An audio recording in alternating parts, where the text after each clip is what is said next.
A spectacular final regular season Sunday for Braves baseball, and it comes your way on Fox Sports South. Our game from Turner Field brought to you by your Greater Atlanta Hyundai dealers. Make it a Hyundai Sunday every week on Fox Sports South. Another full house has gathered as the Braves wrap up game number 162 on the schedule. They battle the Phillies with a chance to play on Monday, Tuesday, or perhaps later in the week on the line this afternoon. And we welcome you upstairs, everybody, with Joe Simpson and Braves legend Tom Glavine. Chip Carey with you. Very simple. Forget all the numbers except one game to determine your fate today. I don't know about you two guys, but I got fired up listening to Chipper narrate that tease, so I'm ready to go. It is like a Game 7. You got to win. Can they lose and still get in? Yes, they can. But if you win today, the Braves put all the pressure out west and guarantee themselves of at least a play-in game into the playoffs. It's a huge game, and I got Tim Hudson on the mound to try to get it done. Well, they got the right guy on the mound, no question about that. His numbers in day games are phenomenal this year. But, look, there's 100 scenarios going on out there right now, and I spent a little time in the clubhouse and heard a little chitter-chatter about a lot of it. But at the end of it all, it was like, you know what, let's just win today, and we'll worry about all that stuff later on. And a lot of similarities for me in 1991. Obviously, it's a little different with the wild card.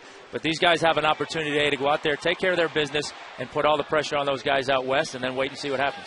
It's the final regular season managerial game for Braves skipper Bobby Cox. We're hoping it's not his final game as the Braves skipper. Atlanta controls its own destiny, at least for this 24-hour period, and we will have the starting lineups and our first pitch. Braves and the Phillies from the 10 coming up.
Already know they're going to postseason play.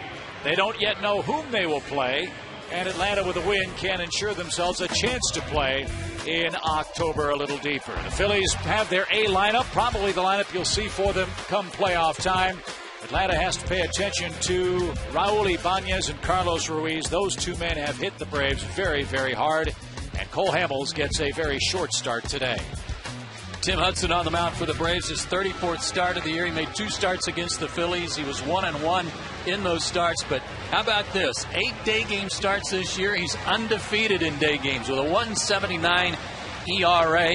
The Braves, by the way, in Sunday day games at home, 9-1 on the year. That's also a very good number for Atlanta.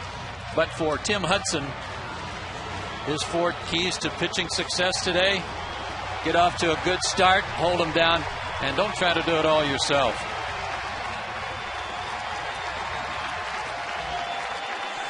How come nowhere on that graphic was that I'm 9-1 on Sunday home games as well? Oh, that's what I was throwing my arms up in the air about. and you are here. I am. Great. Another good luck charm. First pitch of the game, and a sinking line drive to Brooks Conrad, who's moved from third to second. Maybe that will be a good omen this afternoon. Bobby did this, he said, just take a little pressure off Brooks after a couple of rough days at third base. And I think it's a great move. It certainly won't matter to Tim Hudson, will it? No, it's not going to matter to Huddy at all. He's just looking for ground balls. He doesn't care who they're hit at. And, you know, it's like the defensive replacement. Boom, the ball's hit at you right away. A strike to Placido Polanco, the Phillies' third baseman, who would like to get his average over 300 at the conclusion of regular season play.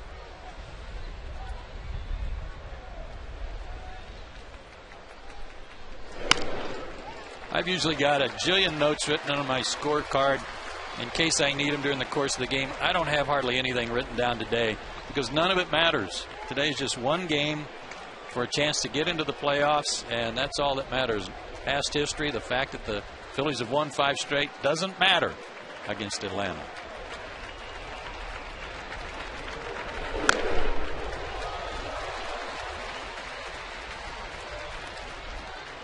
Boys shouldn't have any trouble getting up for today's game, should they? No, if you're not having some butterflies and ready to go on this one, then you need to have your pulse checked. I asked Huddy downstairs, I said, "You get any sleep last night?" He said, "Yeah, I slept like a baby." So hopefully that's a good sign. Ground ball to short. Hudson gets a lot of grounders, and that's his first of the day. 2 quick outs. We talked about this in the pregame show, fellas. If Atlanta's to win this game defensively, they can't beat themselves. And the subtle shift is Infante from second to third. Conrad moves over to second base. Well, they're going to have base runners. The Phillies have their playoff lineup in there today, and they're going to have base runners. And it's just a matter of making plays behind Tim, him making good pitches to get some ground balls and hopefully shorten some innings up with maybe some double plays.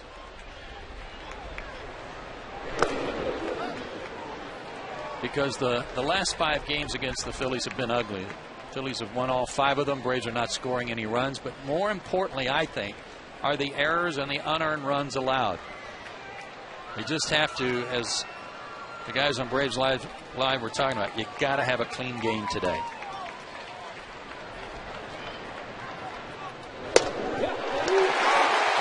Ball and a strike to Chase Utley.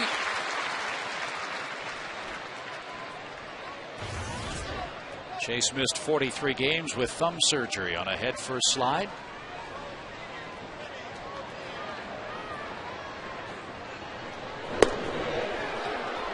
And that's why his numbers are uncharacteristically low for the last regular season game. There's some guys in the lineup for the Phillies today that have outstanding numbers against Tim Hudson in their career, but Chase Utley's not one of them. 238 career average against him and no damage.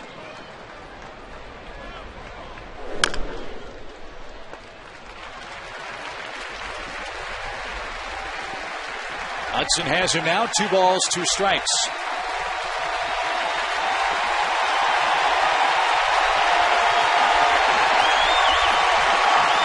Good crowd into it already. It's great.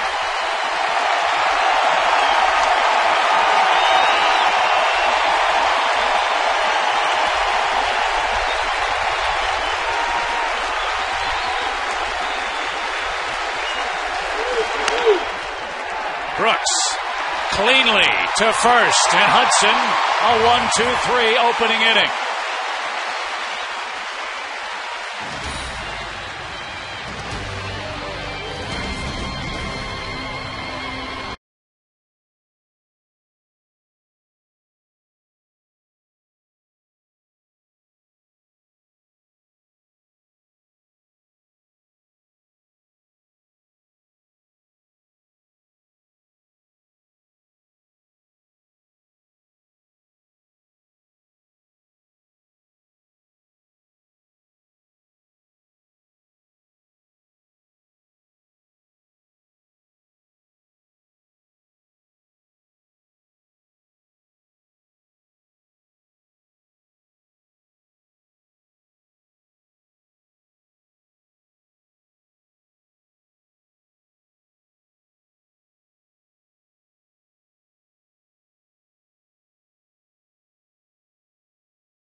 Sitting down, the Braves come up with 90 wins, 71 losses, and a 55-25 record here at home.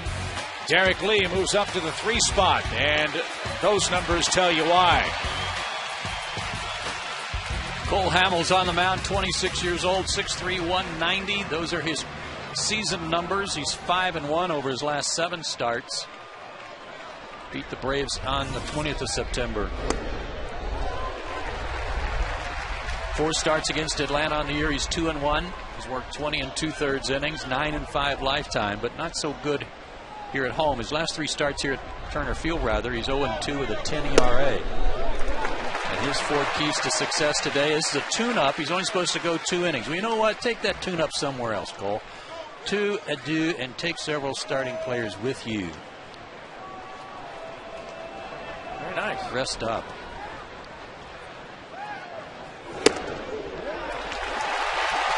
3 balls, no strikes. I know you probably found yourself in starts like this, Tommy, just before the postseason. Did you like this? Did you prepare the same way, or was it hard to get focused? You know, I think your preparation was the same, but it was hard to stay focused because, I mean, in a sense, it's almost like a spring training game. You're thinking more about how many innings am I going to go than you are about going out there and trying to win the game. And when that's your mindset, it's always a little bit different. And from a hitter's perspective, I guess it's the same thing, Joe, because you don't know how long you're going to see Hamels and who you'll see next. Yeah, you got to have a broad range of preparation for these guys today. Ground ball to Utley, retires Omar Infante. And Hamels rallies from a 3-0 count to get the first out. Phillies have played excellent defense since the All-Star break. Just 30 errors as a group since the All-Star game. They are in playoff mode in all facets of their game right now. Now Hamels will face Jason Hayward.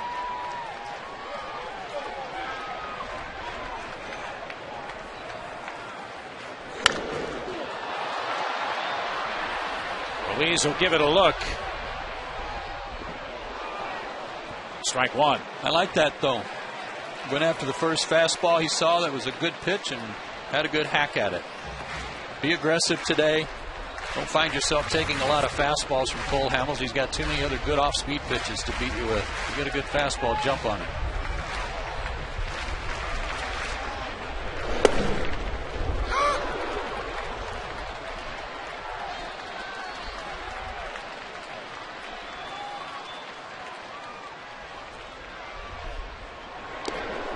That one's tipped and caught, and Jason down on strikes. That was a cutter. Look how much this broke, Tom. Man, that was like a sweeper. Yeah, it's kind of the new in vogue pitch, I think, is that front door slider, front door cutter, some breaking ball. You see a lot of pitchers throwing it nowadays. A great pitch if you can locate it. Very dangerous if you can. And Cole made a good pitch right there. Now works against Derek Lee, who has a 4-game hitting streak working.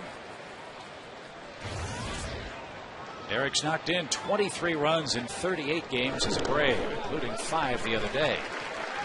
See, I think I told you, Chip, when we were in New York that he was starting to swing the bat well. I guess I was right, huh? Hit that grand slam at Citi Field. Maybe I should be a scout. As long as you're here every Sunday at home, you can do whatever the heck you want.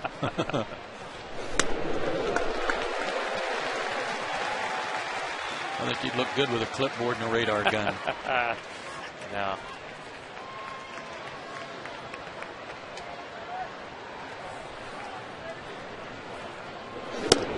First base runner of the day is a base on balls to Derek Lee. See, I like this. Even it may not seem like a lot, but if you make him throw a few more pitches, the likelihood of him throwing 3 innings are reduced.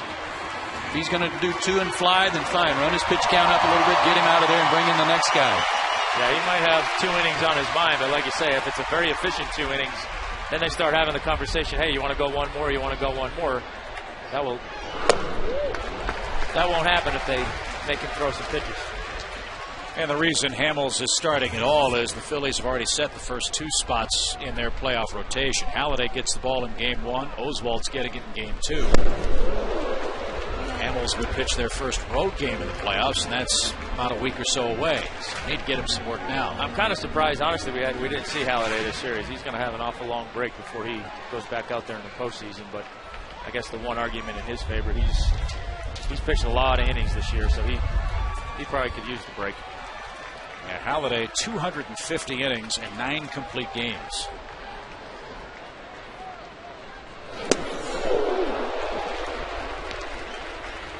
Wind blowing in from left field, maybe a little bit more across from left toward right. Might help some balls hit to right field today. That's a stiff breeze. Third 3-ball count already. Good numbers for Bryan against him.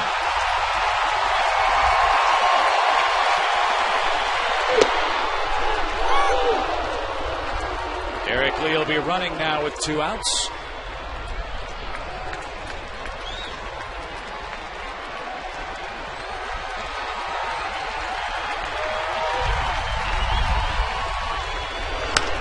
And a high fly ball to left. Ibanez is under it, and that will retire the side. Derek Lee walks, is left stranded, and 1 scoreless inning complete at Turner Field.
Emotional weekend at Turner Field continues. Yesterday, the largest ever crowd in Atlanta baseball history serenaded Bobby Cox, who was given a king-like send-away.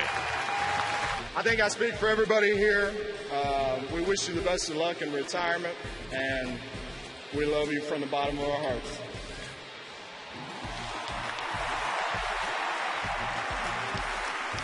These last 3 decades have just been magnificent. And I want to thank you, the fans, for sharing this with my family and me today. So a wonderful tribute emceed by our dear friend and colleague Pete Van Wieren as Bobby Cox Day at Turner Field took place. Ryan Howard drives a ball to left. Diaz battles the sun and the wind, and Ryan Howard is the first out. The wind's not blowing. That's got a chance to get out of here, and if it's in Philadelphia, it's deep in the seats. But the wind really helped hold that one up. You're gonna have to hit a 1-iron out of here to left field today. That ball gets up in the air at all, it's gonna get knocked down. But that's a stroke, you know, Ryan wants to put in play come playoff time, especially in their home park.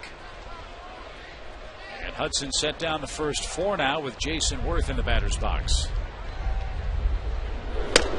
Tim pitched well on 3 days rest against Florida. Got no decision as the Braves won that one 3-2, but he went 6 strong innings, gave up only 1 run.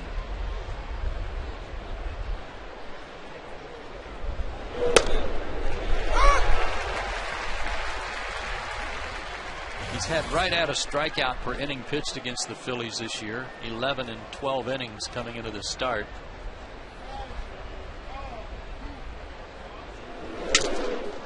Broken bat. Brooks Conrad's been busy.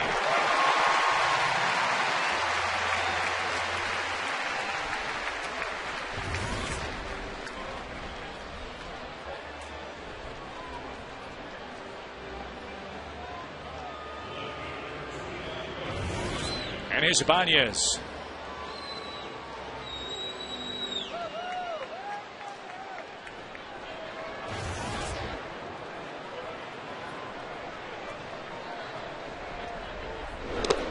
Most of his damage, fellas, has come after the break. From the offensive standpoint for the Phillies, when you line up against other teams for the postseason, to me the difference is this part: Ibanez, Victorino, and Ruiz.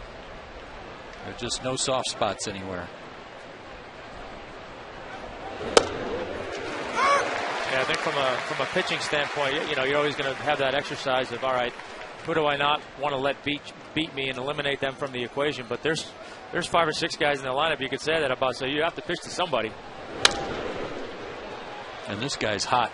Yeah, and I don't think coincidentally, like Chip said after the All-Star break, I mean, look, they had a lot of guys that have been hurt all year long, and he hasn't had as much protection in the lineup. And now that he does, and he's seeing some more pitches to hit, I mean, he's kind of what you'd call a professional hitter. There's not too many holes in this guy's swing.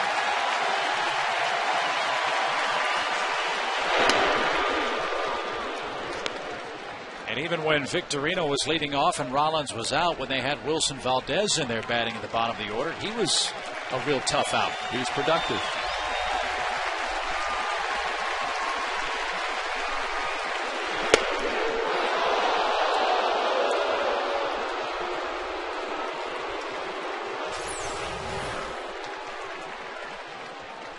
Just a little off the plate. Like he was trying to get that cut over the outside corner and missed. Little pop, deep short. Alex checks and makes an over the shoulder grab.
SECGridironLive.com. Stop by now and see your fan.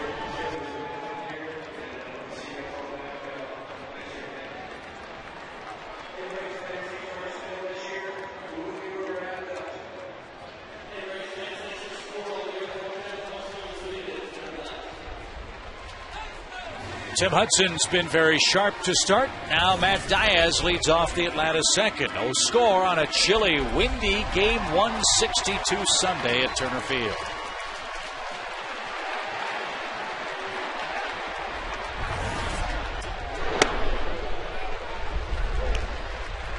Kind of San Francisco-like weather. Yes, it is. Maybe there's a little omen there.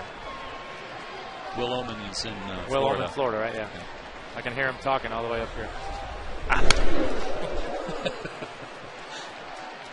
1 ball, 1 strike.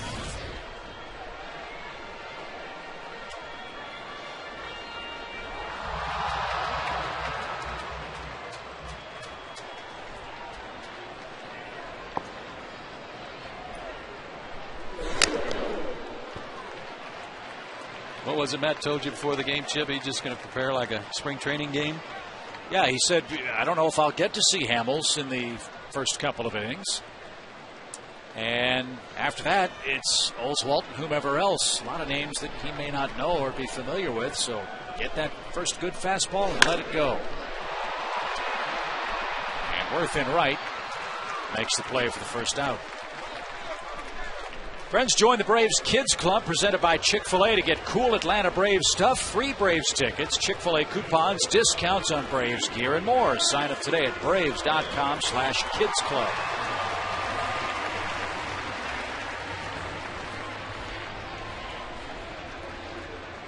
Alex made a terrific play at shortstop to end the Phillies' second. Now he'll try to pick up his first hit in a while. It's an 0 for 21 stretch.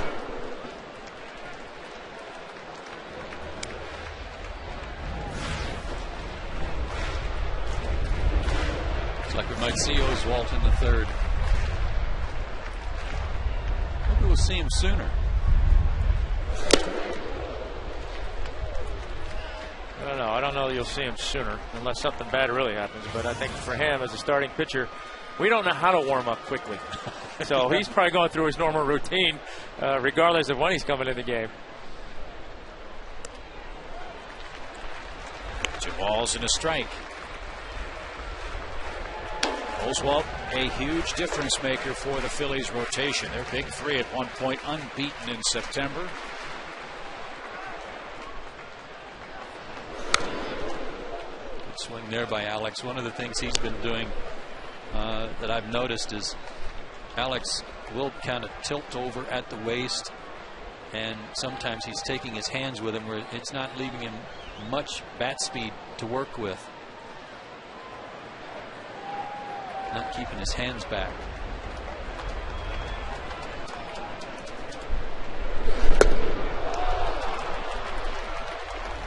Really second strikeout. Tough time. 0 for his last 22, and the Braves desperately need him to figure it out.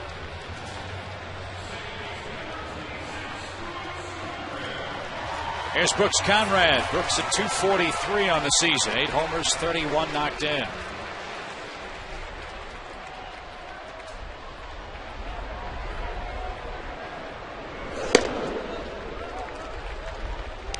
Hamels has really had a good second half. As I said, his last 7 starts, he's 5-1, and that loss came against the Mets his last time up. Just 4 innings, 9 hits, 5 runs. Polanco at third. And Cole Hamels tunes up in very efficient fashion. He works 2 scoreless innings in Atlanta.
third inning. Tim Hudson, 6 men up, 6 men down. And today's Braves broadcast on Fox Sports South, presented in beautiful high definition by H.H. Gregg.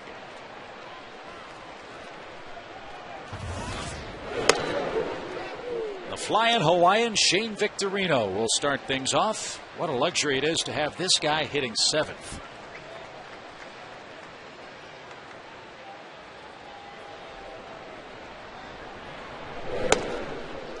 That's one of the things that's like we were talking about as a starting pitcher. You have to think through. You know, you just said 6 up, 6 down. You're running out to the third inning, and you get out there and you're like, man, I got a leadoff hitter up here in the 7th, leading off the third inning. You know, and that's the dynamic he brings. Jumped all over that ball, hammers it down the line. It had the distance, but was pulled foul. That is such a cool nickname, the Flying Hawaiian. Did you have one at the Bellarica Bullet or anything like that? No, nothing like that. Nothing. Nope. You know, it was very, very boring. Well, maybe we can think of one before the game's over, Joe. Well, let's hope we don't have the time. Well, unless the Braves have a big lead, then we can come up with something. Fly ball, well hit. Hayward going back, reaches up, slams into the fence, and held on.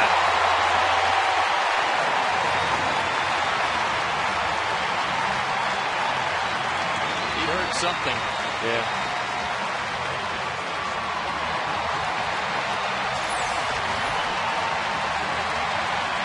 Fastball down the middle, and he clocked it. Wasn't going out. I don't know what Jason hit on that chain link fence, but it hurt. Was that pretty much the end of, what was it, Bobby Valentine's career? Did that happen to him on a chain link fence? It did indeed, in Anaheim. Be nice to get rid of that chain link and maybe put some plexiglass or something over the scoreboard out there. That was a great catch. Didn't look like it was going to go over the fence, but would have been extra bases and probably a triple for Victorino. Great play. Carlos Ruiz ahead in the count. Watch his bare hand here. Get jammed up under the padding at the top.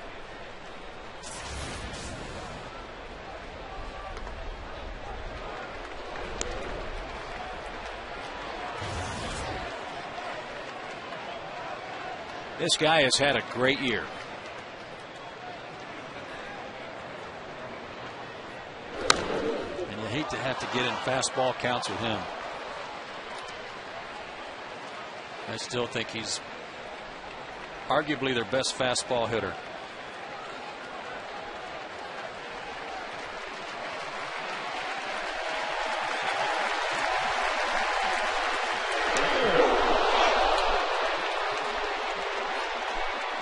And he got smoked with a pitch.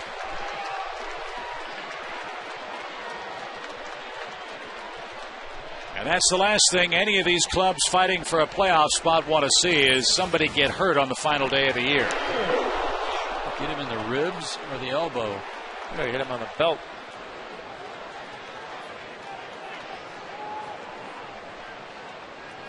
Elbow. Yeah, that's always the biggest fear in this kind of game. From a manager standpoint, you obviously don't want to see anybody get hurt. And from a player standpoint, there's always that concern because you're not playing with the same intensity that you're normally playing with.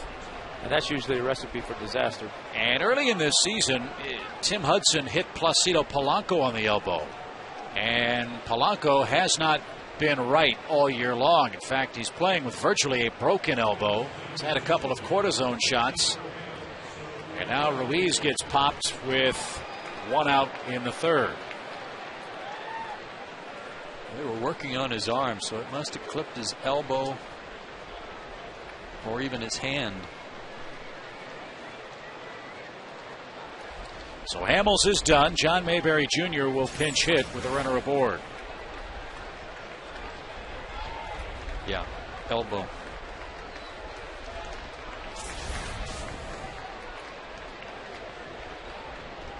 Tim to the stretch for the first time today.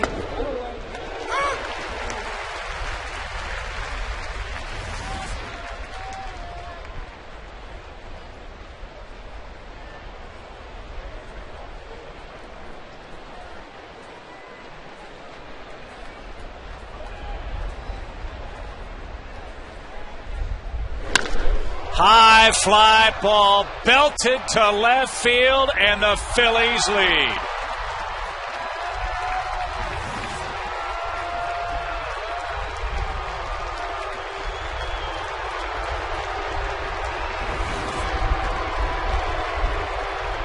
Didn't see that coming. No, after we just talked about how hard you have to hit one out of here to left field. For him to hit that ball out, he had to hit it hard. Fastball running back into him above the belt. 19th home run allowed by Tim. And he got all of it.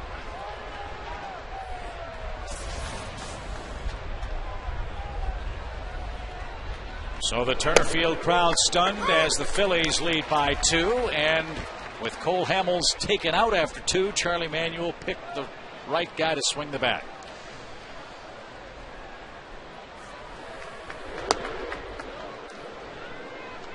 That's a situation that'll be interesting to watch over the offseason for Philadelphia with Jason Worth as a free agent. I know they're high on Mabry, and he did a nice job for him on the latter part of last season when he got called up. They've got some good options. They got Mayberry, they got Dominic Brown, and they have Ben Francisco.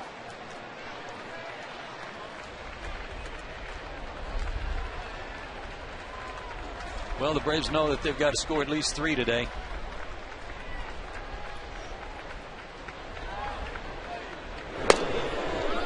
This Phillies team,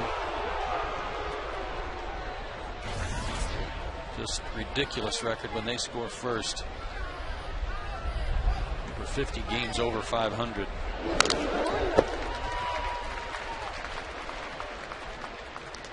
And they're like a lot of good teams. When they score first or get on top of it, they add to it. They don't let up.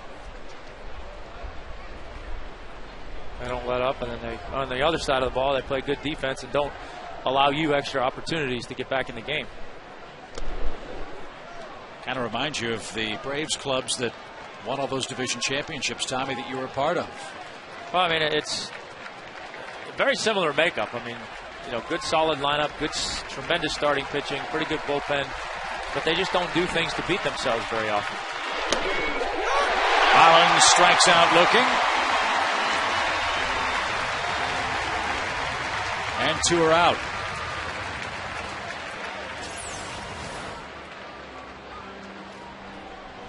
Good two-seamer there, but that wasn't anywhere near where he wanted it. No, he was trying to go away and throw it down the middle, but tells you what Rollins was looking for too. Because that ball was down the middle, he jumped out of the way like it was on the inside corner. So I think he was looking away, but the location was what got him. Might have been one of those ones where, as a pitcher, you made a mistake and it ended up working out for you.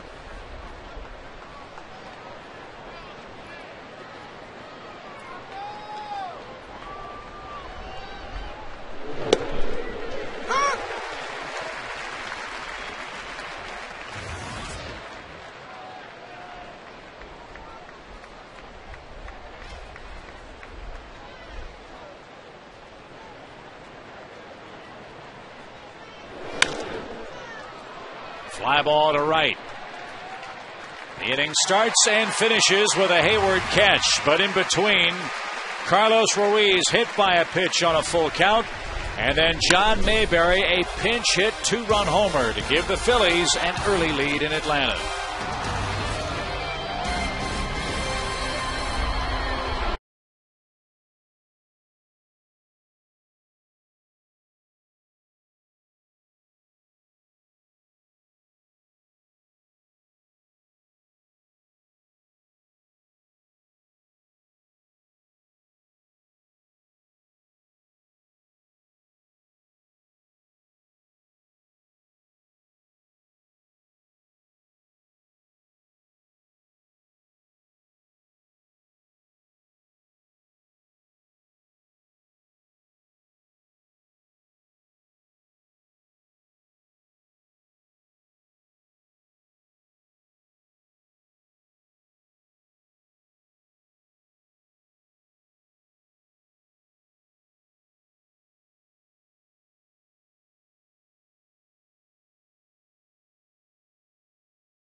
Sherwood.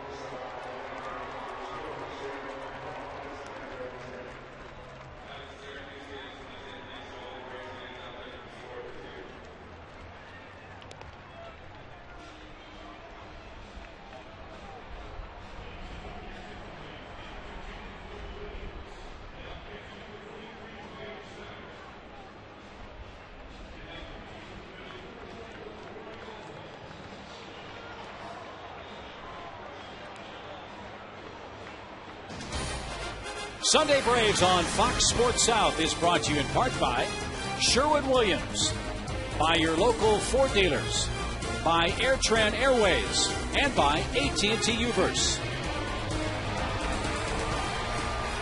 Phillies jump in front on a pinch hit homer as we welcome you back to Sunday Braves on Fox Sports South. It's brought to you by your Greater Atlanta Hyundai dealers.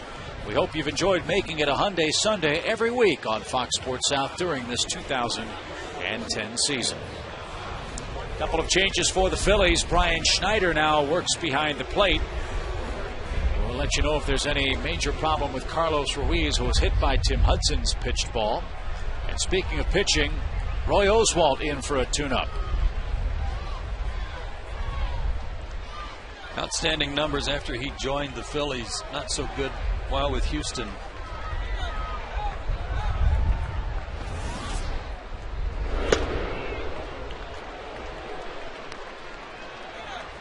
Rick Ankiel, Tim Hudson, Omar Infante, the trio that will greet him in the Atlanta third.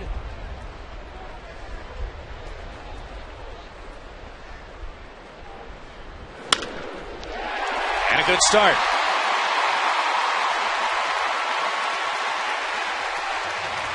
You know, it was a little bit of a surprise, at least to me, to see Ankiel in the starting lineup today with Hamill starting, but could be that Bobby was looking ahead and wise, as we all know, about how, you know, if Hamels only goes 2 innings, and by the time he gets to Ankiel, he may be out of the ball game, and he'll be up there against Oswalt or a right-hander.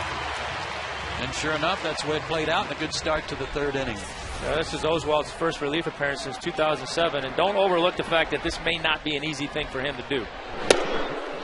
As a starting pitcher, you're so prepared in starting the game. You know who those first 3 guys are that you're going to face.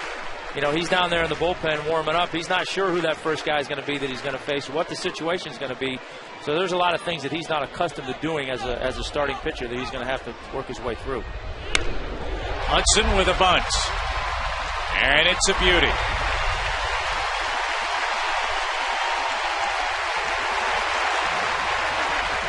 And Keel at second on a 3-4 sacrifice, and now Omar Infante, the key man in the inning.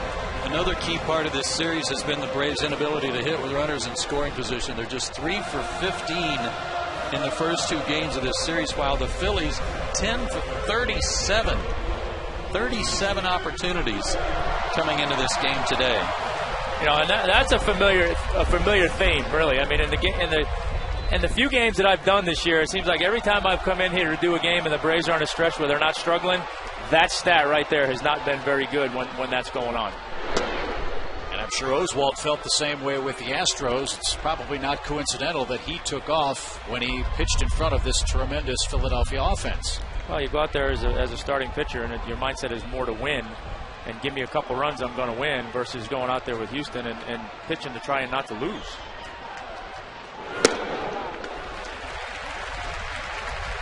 He's got good life on his fastball. He's 93, 94 already. And there are the numbers with the Phillies, and I believe that loss was in his first start.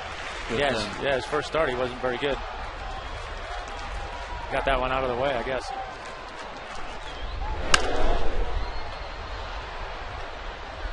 When we saw Oswalt Joe up in Philadelphia, he got a lot of mileage out of his changeup. Sure did. And while he's got a good curveball too, we were told before that start that to look for it because he was using it a lot, and he did to great effect. 7 innings of 1-hit shutout ball when he was hooked up with Tommy Henson. Walked 1, struck out 8.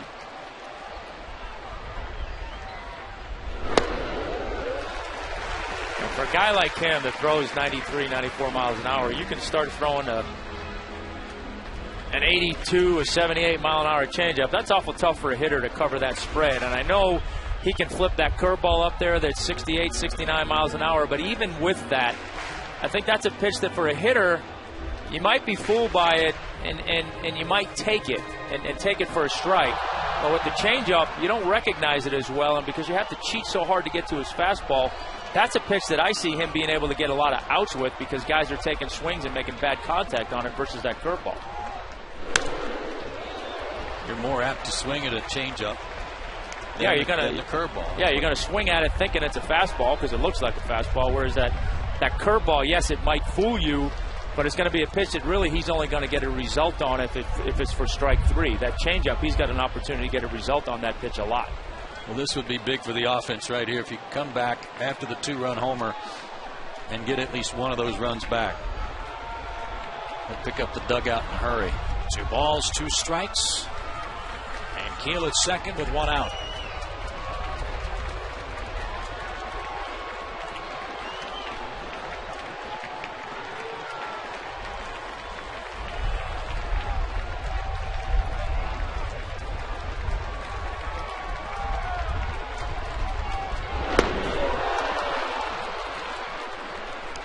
There's the off-speed pitch for strikeout number 1 for Oswalt.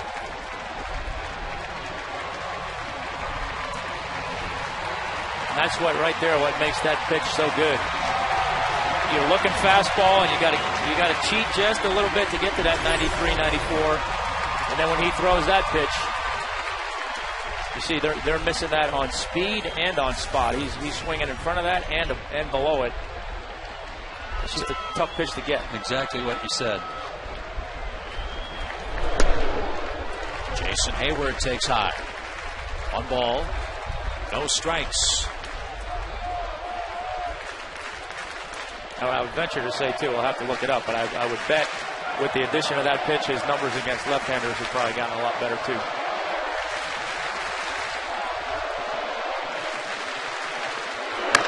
Rifle past Howard. That'll get Ankiel home. Jason's got 2. Ball dropped. Hayward's on his way to third. 2-1 game.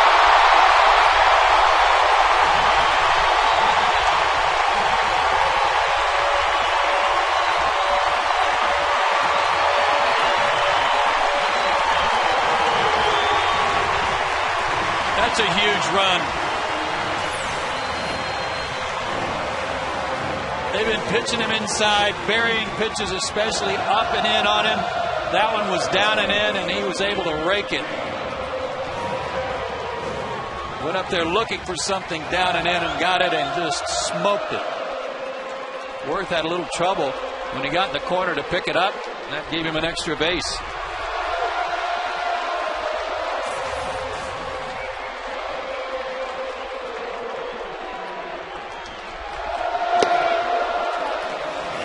Oswalt locked horns an awful lot in the National League Central when Oswalt pitched for the Astros and Derek Lee played for the Cubs. Lee walked his first time up. Can he come up with a 2-out hit to tie this thing?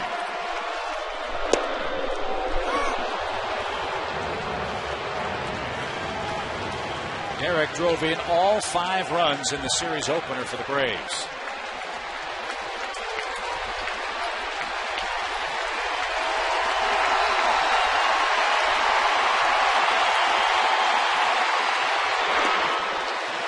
That's a pitch they've been able to get Derek to go after at times too, especially when there's been runners in scoring position, is that he's been going after that changeup that's been bouncing right behind the plate where he can't reach it. Not this time.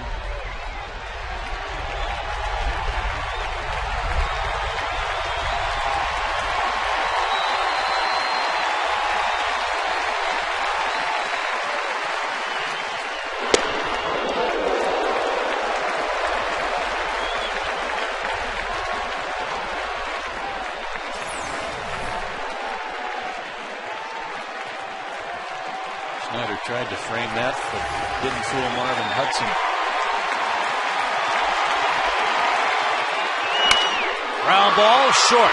Rollins fumbles but maintains possession of the baseball, and that retires the side. However, Jason Hayward came through in the clutch. A 2-out run-scoring hit brings home Rick Ankiel and gets this crowd back in the game. 2-1 now your score going to the fourth.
The postseason scenarios facing the Braves, Giants, and Padres today. If the Braves win and the Padres lose later, the Braves are going to the playoffs.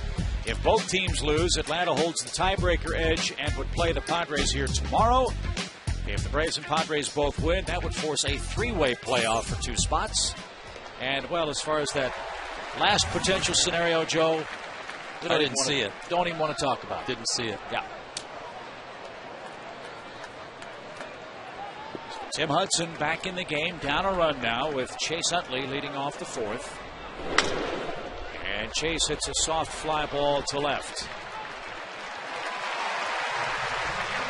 So Atlanta can control its own fate and force a little heat on the Padres and Giants who play later on. That's the subject of our Air Trend upcoming schedule today. Leto says, struggled lately his last 4 starts, very high ERA, but you see on the left-hand side there that the Padres are 7-1 at San Francisco this year. And while Jonathan Sanchez has been good, there are days where he'd throw a no-hitter, there are days where he might not get out of the second inning. You're never quite sure because his stuff is so good, but sometimes inconsistent. And should there be that 3-way tie with San Diego winning, the Braves winning, the Giants would have to go down to San Diego, play 1 game to determine the Western champion. The loser of that game would then play the Braves here on Tuesday.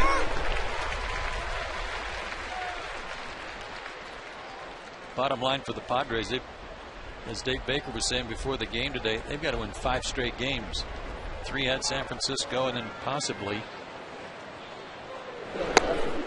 as many as 2 more in play-in games. Well, many thought they didn't have a chance coming out of spring training, and here they are playing meaningful games in the final days of the regular season. As Howard into the shift, it's a bullet. That was handled by Omar Infante. And that'll be a 5-3 putout for the second out of the inning. So we'll keep you up to date on the Padres and Giants if they get started before our game wraps up in Atlanta. And we invite you to reserve your spot today for the 2011 Braves Fantasy Camp. You can play ball with Steve Avery, Javi Lopez, Sid Bream, and maybe even Tom Glavine down at ESPN's Wide World of Sports in Orlando.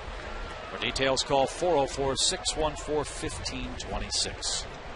For the Padres, it'd actually just be 4 games, right? 3 in a row to force a tie with the Giants, and then if they had a play-in game in San Diego and one Monday, that'd be 4 straight. I know they don't want to do it. No. Yeah, but if you'd told them in spring training that might be the scenario at the end of the year, I think they would have been okay with it. It's like you said, Chip, there's a lot of people I think that thought that team had a chance to lose 100 games or more coming out of spring training. Nobody was talking about them.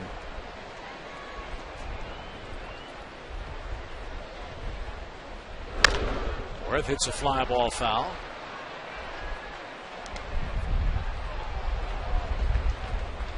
Exactly right. There are a couple of Giant scouts here who have been following the Braves for San Francisco in the event of a postseason matchup. Lee Elder from over in Augusta, and of course Bo Osborne, who covers the Braves on a regular basis, and they're sweating just like Atlanta fans. Every time we see Lee, we look at each other and say, I don't know who's the bad luck charm, you or me, but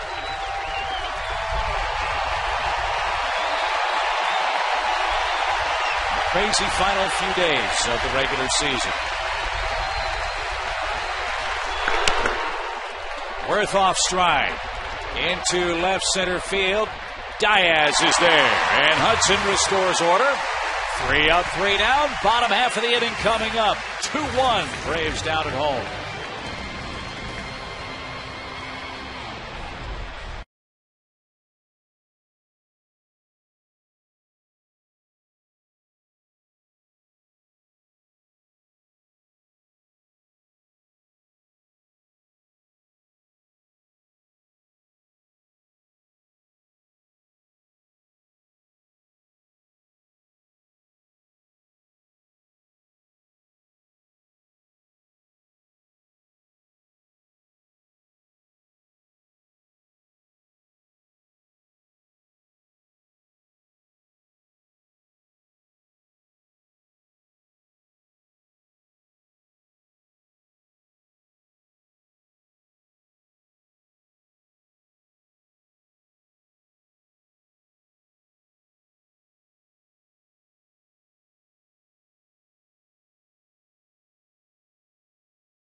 The home half of the fourth inning. Time for our final AT&T Uverse trivia question of regular season play.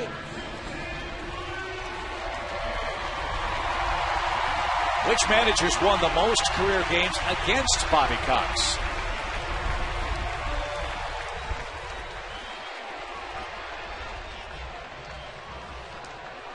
We'll think that over for an inning or so and come back with the answer a little bit later for you. New pitcher on for the Phillies, and another hard-throwing right-hander. This one a former Brave, Denny Baez. All right, so now you're in the bullpen. And maybe you were right, Tommy. Maybe having to come in the third inning didn't suit Roy Oswalt. Yeah, it's just not an easy thing. It's not as easy as it looks. I mean, because your whole preparation is different, and that's never a good thing.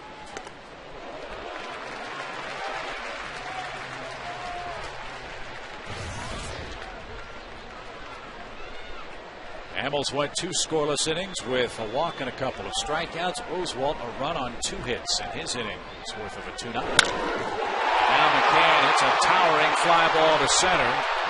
Any other day, that's out of the ballpark, but Victorino hangs with it, makes the play. 1 out. Yeah, not today. Good play by Victorino with the shades on, and even still had to play it off to the side a little. He's from Hawaii. No trouble handling fly balls in the sun, right? You would think not. But hey! How does a guy from Honolulu Here's Diaz. Matty flying to right. He's 0 for 1 today.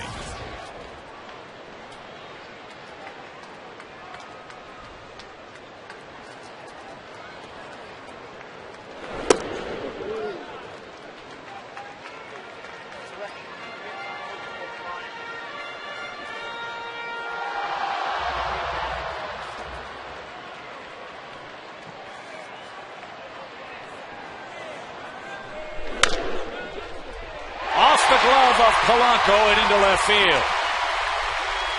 Tying run aboard for Atlanta with 1 out.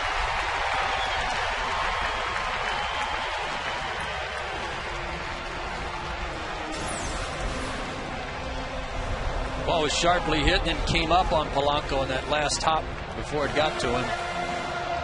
Be a hit all the way.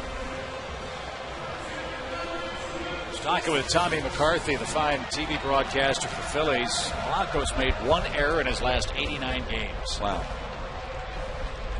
That was yesterday in this series in Atlanta. He's got an unbelievable defensive role, as has been the rest of the Philly defense.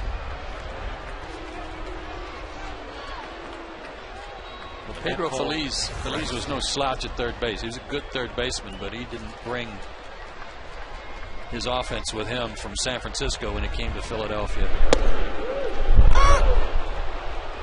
Polanco's made their lineup that much better. Yeah, he's one of those guys, I think, that doesn't get a lot of attention, doesn't get talked about a lot, but when you have him on your team, you love the fact that he's out there with you. Alex 0 for his last 22.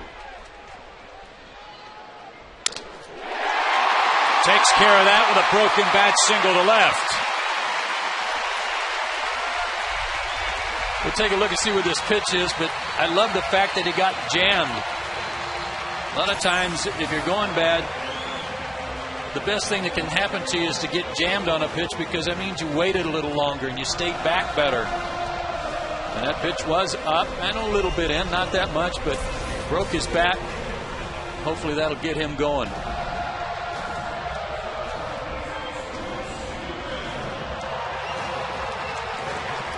Well, you know, Brooks Conrad's thinking about evening up the baseball ledger in this series with this 4th inning at bat.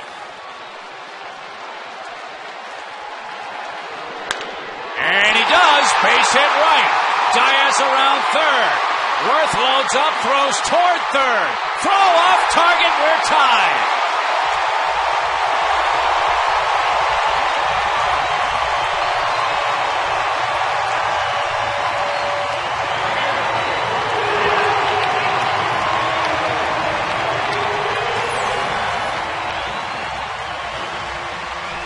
Ball out over the plate and down. Really put a good swing on it. And this ball, when it got to the grass, just died. I mean, it just died. It took a while to get to Jason Worth, and that allowed Gonzalez to get around to third base. Plus the fact that Worth's throw was off the mark by a good distance. Now a chance for Atlanta to take the lead.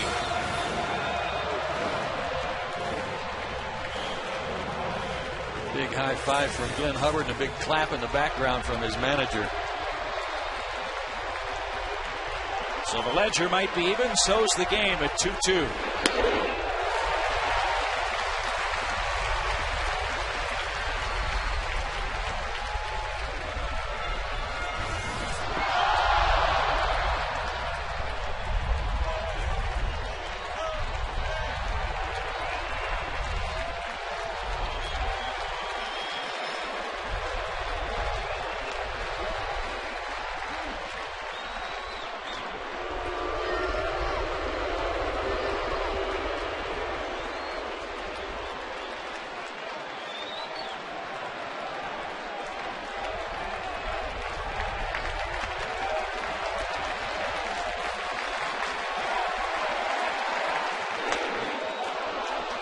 What a cut. Baez can throw over to first base, but I don't think you're going to see Conrad going anywhere. Even if he were successful and stole second and left first base open, they pitch around Ankiel to get to Hudson. Going to take the bat out of Rick's hands right here.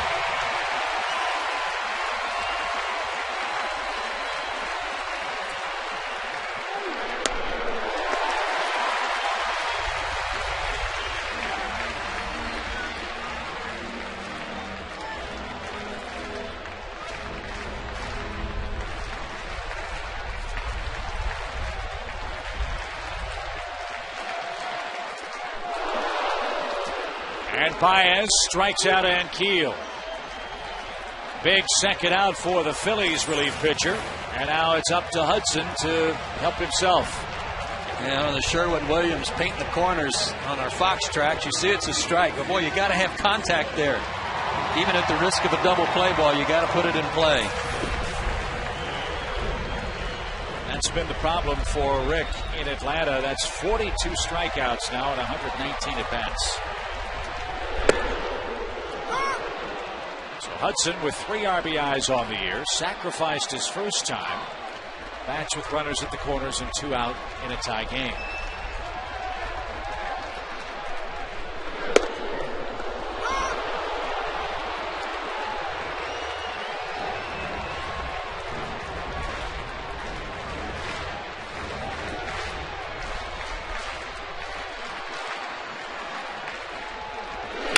Line drive! Hudson comes through! Braves lead it 3-2.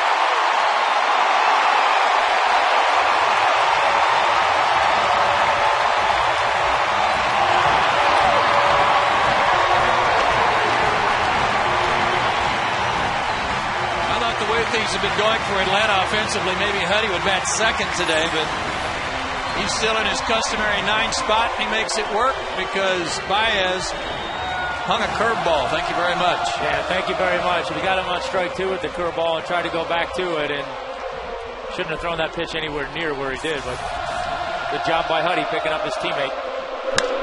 And now a fly ball by Infante to right. Worth on the run. Can't get it. Fair ball. Conrad scores. Hudson gets the green light. Throw toward third is late.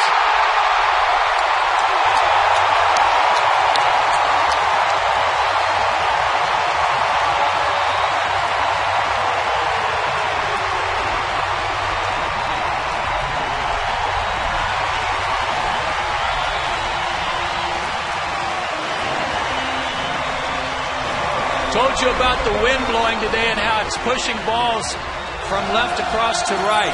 That really helped on this one. It was not hit hard. Fastball up. Omar kind of fought it off, but the ball was slicing, and then the wind took it right away from Jason Worth, and it rolled all the way to the fence.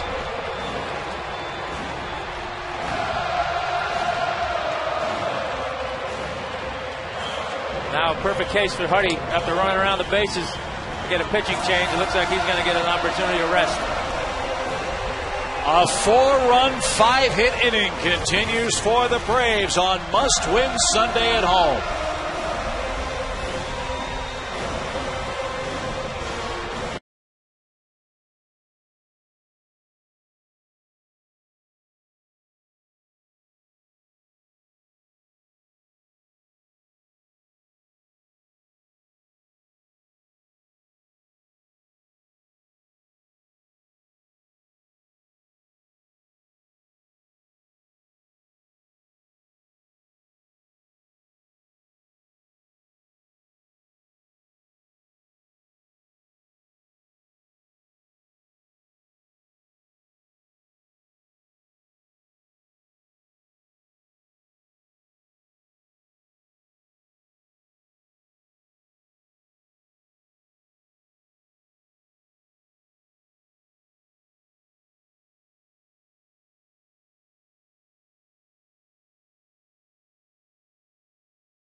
gives Atlanta the lead. Omar Infante triples home 2 more. It's now a 5-2 Braves game in the 4th, and Turner Field is rocking. It's like the old days here, huh, Tom? Yeah, it is. It's loud. These people are into it. It's great. Look, I mean, the players love it. They feel it. They feed off of it. And, you know, look, it's not surprising. You put the bat in the athlete's hand and look what happens. Said he ought to be batting second. Mike Zagurski, friends call him Bronco in there. He pitched Friday night, 2/3 of an inning, 3 hits, a walk, gave up 3 runs.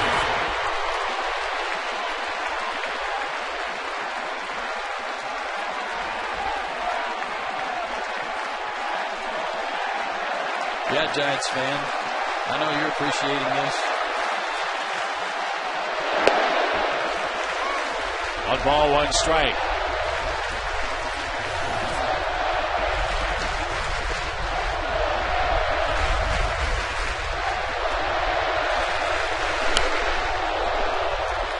Woo. Imagine a teenager, Jason Hayward, growing up in McDonough, Georgia, thinking about his future, in an October final Sunday, 50,000 people chanting his name with the postseason on the line.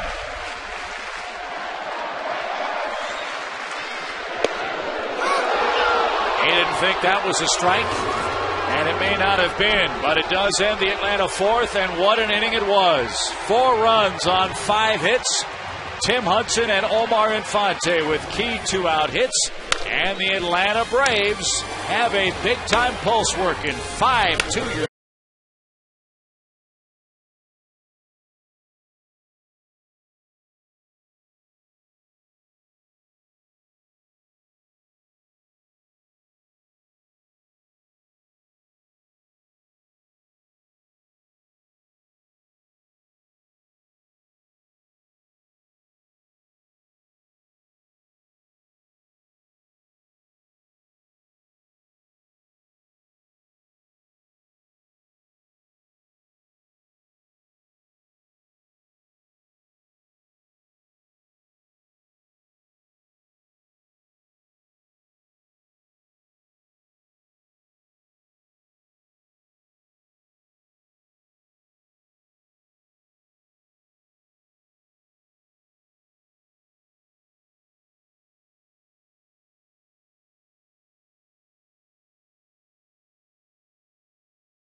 Now, Tim Hudson goes to work with the bottom portion of the Phillies attack in the 5th. Got a little room to breathe. Got a little time to catch his breath. As Tom said, during that pitching change after having to run first to home.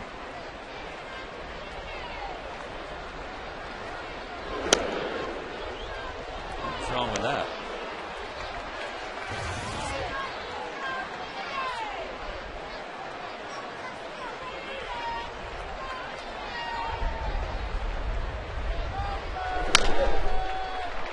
Conrad at second, fumbles and can't come up cleanly.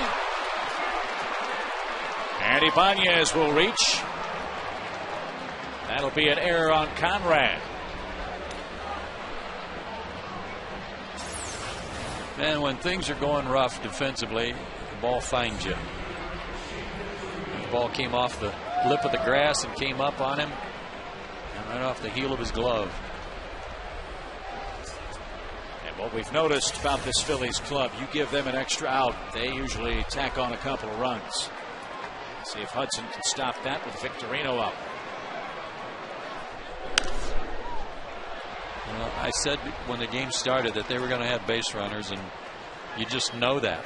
So be willing to make good pitches, get the ball hit on the ground again, and take your chances trying to get out of it and shorten up the inning.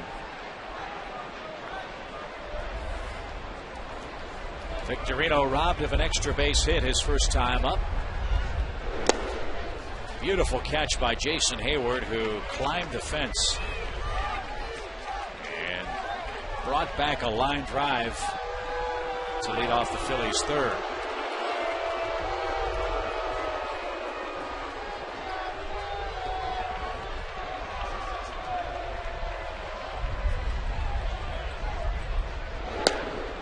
That was a big play back in the third inning.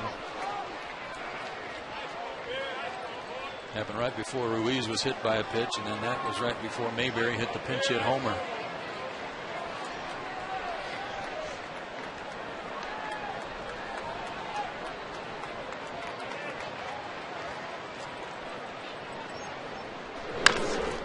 Chop to the right side. Brooks will go to second. And Atlanta cuts down the lead runner, Raul Ibanez.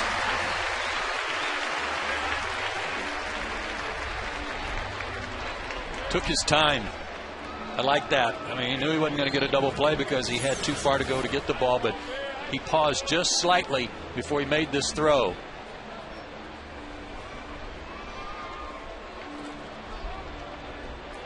Yeah, I think the other great thing about that, it says a lot about Brooksy too. He could have easily taken the easy way out right there and just got the out at first base, but you know, he did the right thing and he made the right play, and good for him.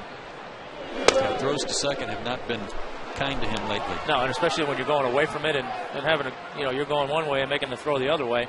That's the one he had trouble with yesterday from third base that he threw into center field.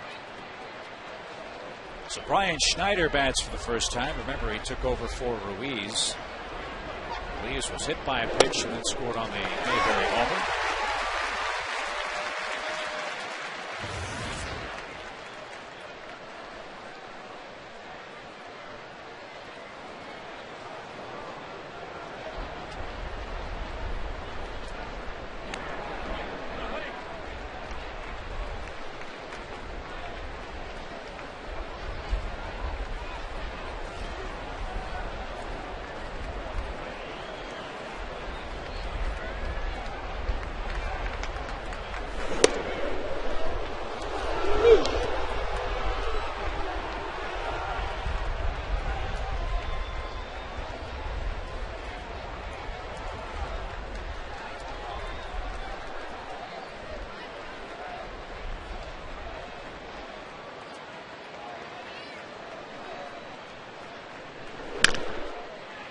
That's foul past first, and Schneider now a 2-ball, 2-strike count.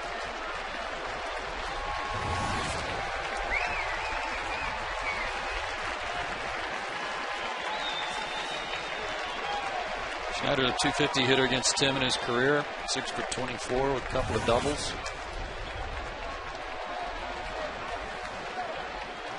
Catcher's speed, like to see him put it in play on the ground right at somebody.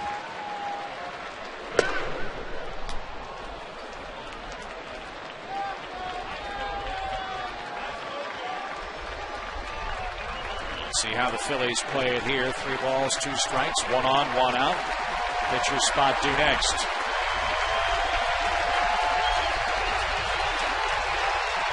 Victorino runs. The pitch is swing and a miss. The throw to second, right on the money. Fist pump from Brian McCann too, Chip. That was a beaut. A strike him out, throw him out, double play.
Very exciting stuff, but not the least of which was the strike him out, throw him out double play, our Toyota Tacoma play of the game.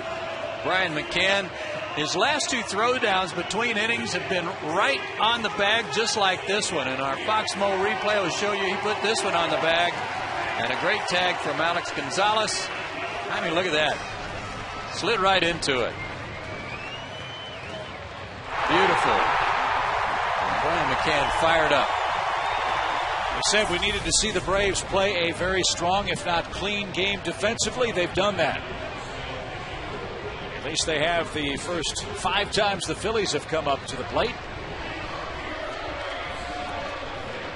And Atlanta now will feast its eyes on another Philly pitcher. This time it's Joe Blanton.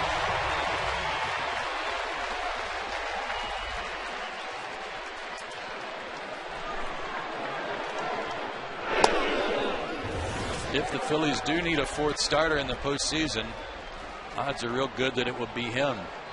He's pitched extremely good baseball since the All-Star break. And he's been good in the postseason for the Phillies since they got him from the A's a couple of years ago. High fly ball by Derek Lee. That's headed toward that foul pole, and the wind will push it out of play.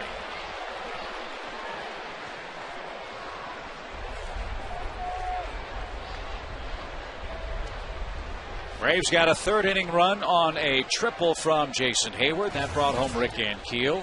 Atlanta scored 4 runs on 5 hits last inning. They sent 8 to the plate. And now Derek Lee unloads. Take the grand tour, Derek. 6-2.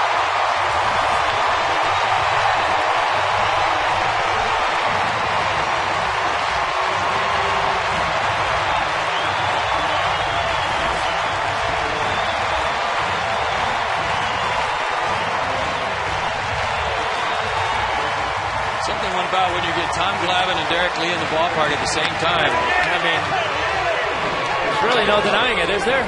Was it that way when you pitched to him, too? Probably. His 3rd homer as a Brave, his 24th RBI in an Atlanta uniform.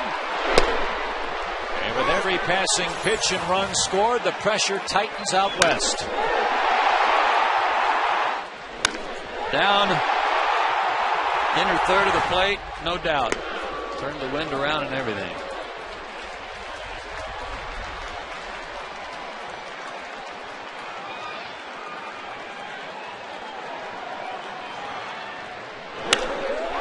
McCann sharply singles to right. Every Brave who's played in this game offensively has a hit. I love this because I think at times, and I don't know if you agree or not, Tom, but lately the guys that you need to really step up, especially in light of the injury to Prado after Chipper's injury, the heavy guys, the heavy hitters are trying to do too much. It's like Bryant's trying to hit 3-run homers even when there's nobody on base. So to see him hit a line drive single is a big thing. No, I agree with you, and I think that's the tendency. And that's the tendency for everybody, really, not just those guys. I mean, you know, Brooks Conrad, we've talked about him and his issues. A lot of that is because you're just trying to do too much, and you're taking yourself out of your comfort level. And Diaz singles. Blanton hasn't retired a soul, and might be having the same troubles that Roy Oswalt had.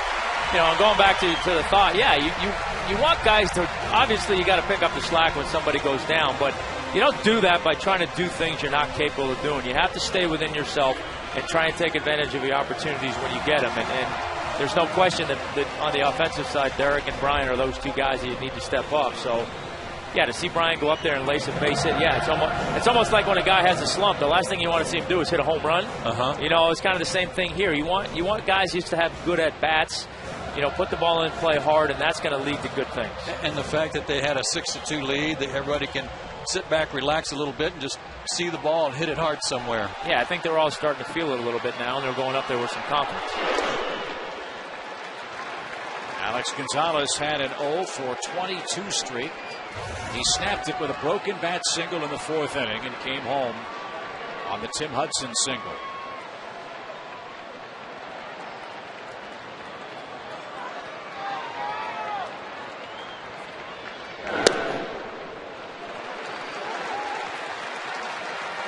Laid off a couple of pitches, and Alex got a better hitter's count here working for him. Again, that broken bat single, a big part of the 4-run fourth two.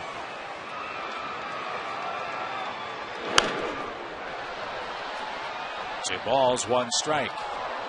At least to this point, the Braves are taking care of what they can take care of. They are winning their game. It does not guarantee them a playoff spot with a win. They'll need to watch the scoreboard out west. Giants win and the Braves win. We're in good shape. If there is a potential playoff game here in Atlanta, Braves press notes say Derek Lowe will be the man that starts for Atlanta. Well, with the struggles to hit with runners in scoring position this whole series, today it's been a different story. Coming through in the clutch. Toward third. Tough play. And a good stretch. Alex thought he legged it out. He does move McCann to third. He moves Diaz to second.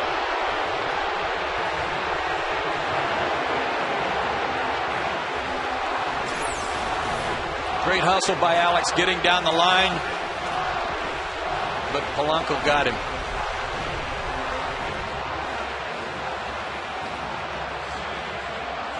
Just ahead of the foot getting down.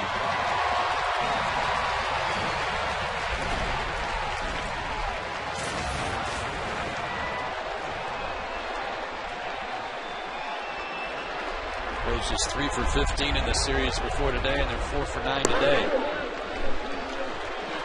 All you got to do is talk about it. Get it out there. Yep. Just get it out there. Let everybody know about it, and then we'll deal with it. RBI hit for Brooks last time up. A shot to right. Gives him another.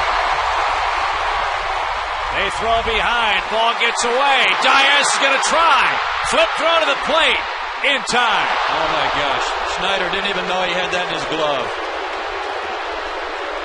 All he could do was hope that he put the glove in the right place for the ball and runner to get there at the same time. I thought that was a real heads-up play by Diaz, but Howard made a nice backhanded flip. Yeah, I thought the same thing. I thought Matty got a good read on it, got a good jump, but give Ryan Howard some credit. He made a heck of a play, and Schneider's, like you said, same thing. That's not an easy catch right there. Did that ball bounce to him? It did, yeah. Well, on the play, Brooks Conrad goes to second, but he's got 2 RBIs. The Phillies will walk and keel intentionally, bring up the pitcher as Atlanta adds 2 more runs. They now lead 7-2.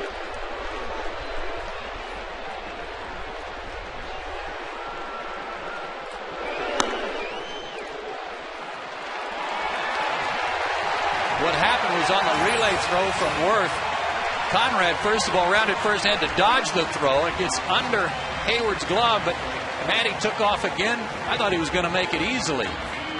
But you see that the toss was right into the baseline, which was an excellent toss and grab here by Schneider. What a play. So now Hudson. He's already got an RBI single. Why not swing for the downs? He was looking for it.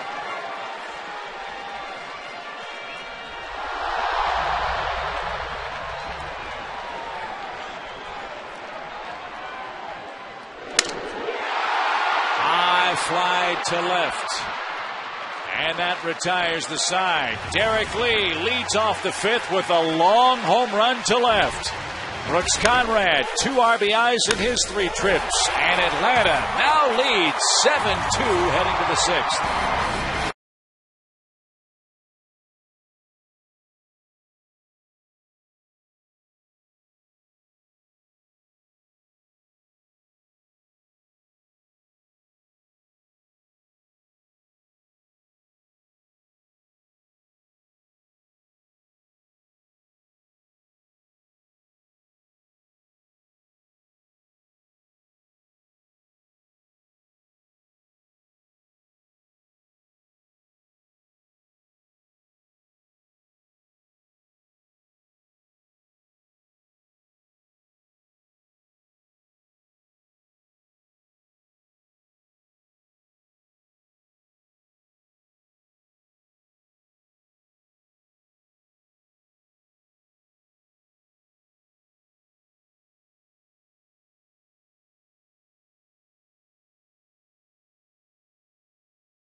Oh, man, you like seeing all the A's on the caps when we do these game summaries. Tim Hudson's allowed only one hit, and that was the pinch hit homer in the third inning. But everybody else has got their hitting shoes on today. And you got to have everybody ready to go today, right, Tom? Everybody's ready. Look at them. Everybody's up in the bullpen. Everybody's up.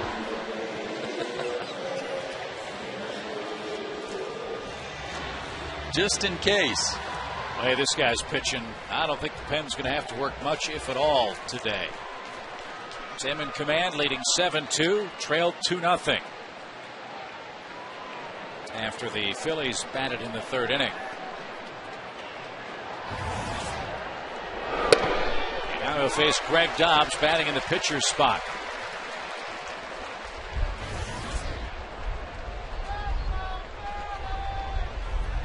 Giants and Padres start in an hour.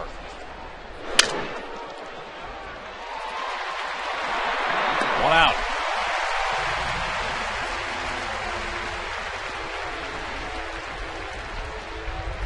You just got Greg Dobbs in the ninth spot, pinch hitting for Blanton. But the ninth spot earlier today was a problem for Tim.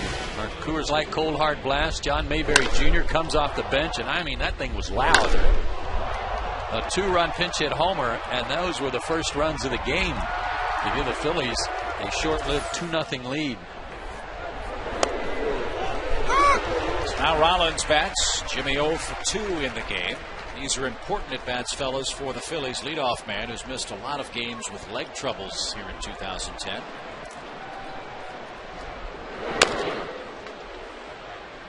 I know he hit a grand slam here Friday night, but his swing right now is off. He jumped on that first pitch fastball from Dunn and hit right-handed, doing it, of course. But he's far from being himself, I think.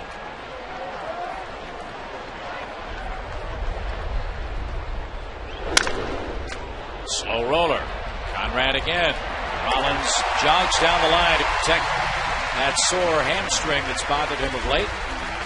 And it is, I guess, a calculated gamble, batting Rollins leadoff come playoff time. Well, and another thing, too, is Charlie Manuel's kind of betwixt and between here on Rollins. He'd like to sit him down so that he doesn't run the risk of re-injuring his leg, but he needs the at-bats. It's almost spring training time for Jimmy. He's got to be up there and get some at-bats. We're talking about it right now. Yeah, and a tough thing for Jimmy. It's not, it's not like you can drop him down, say, to the 8th spot in the lineup and maybe try and protect the fact that he can't run the way he wants to. But even in the 8th spot, you're going to find yourself in situations where if you do get on with sack bunts and things like that, there's really nowhere you can protect his legs in the lineup.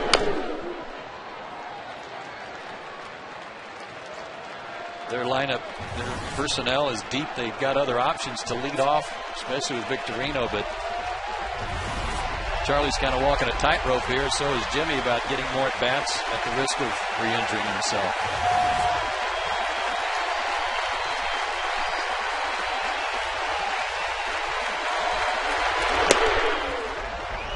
One ball, 2 strikes.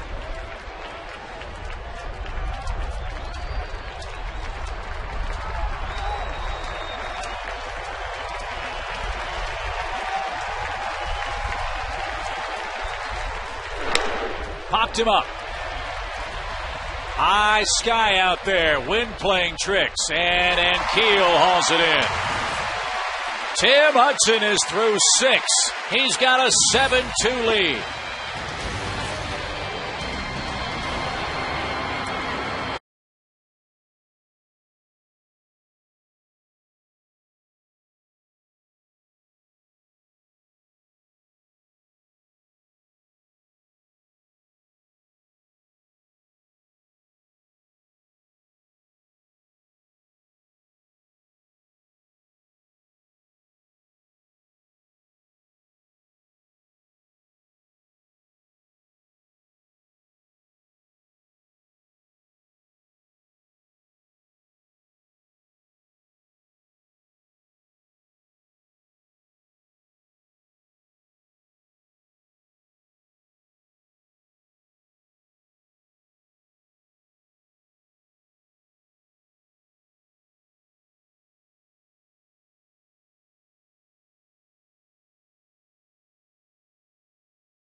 Coors Light Freeze Cam, brought to you by the Coors Light Cool Train.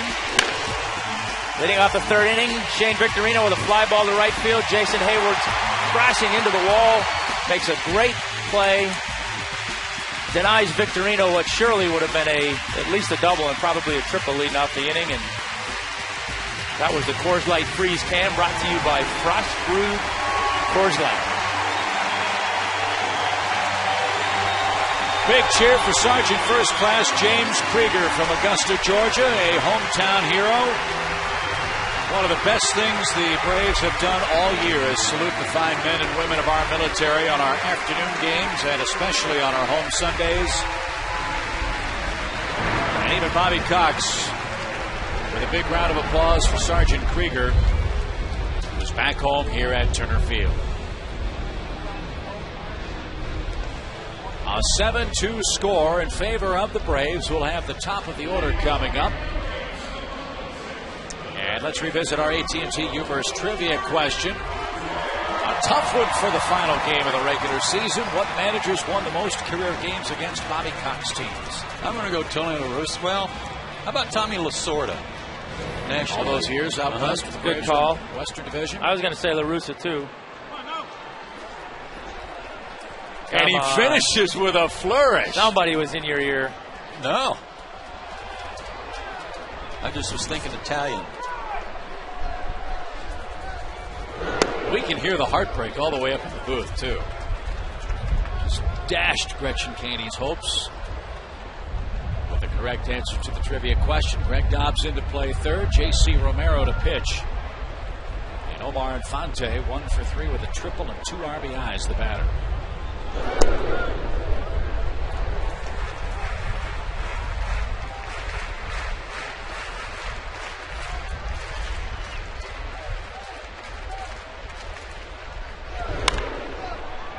They have missed him when they've had some bullpen issues, and their bullpen issues have been many.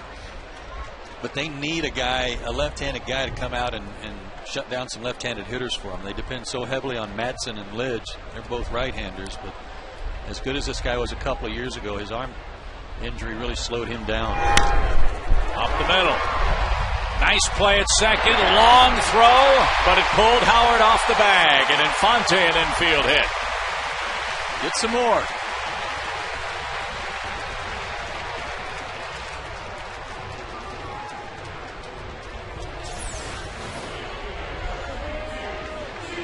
Pretty good pitch, too. Sherwin-Williams hitting the corners. That was on the corner on Fox Tracks.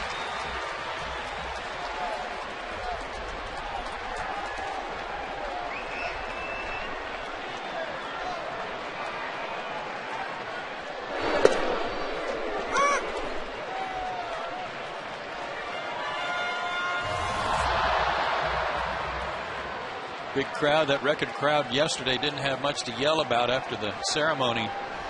Braves only got 3 hits. They had 5 hits in the 4th inning today, and they let it loose.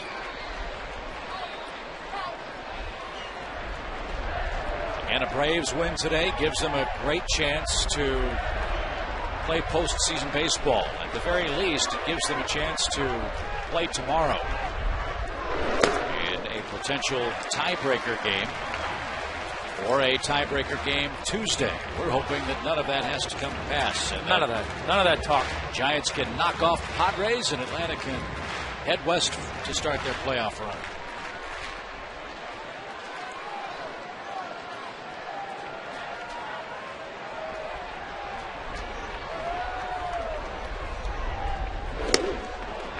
A lot of standing room only tickets sold for this series, and you can see them today on the railings in the Chop House up there in the Coca-Cola Plaza. Over there by the Gas South Bring the Heat. Well, with this crowd today, the Braves will go over 2.5 million in attendance.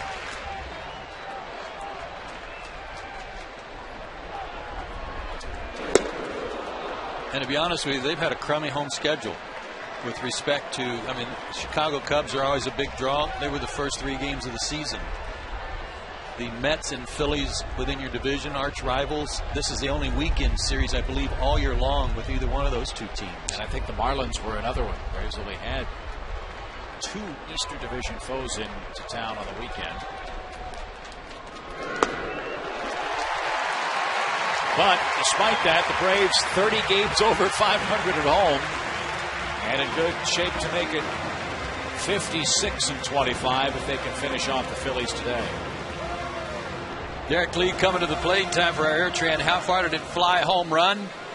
According to Laser Baker, and this was a laser hit out of here. 415 feet into the left field bleachers, halfway up the terrace level.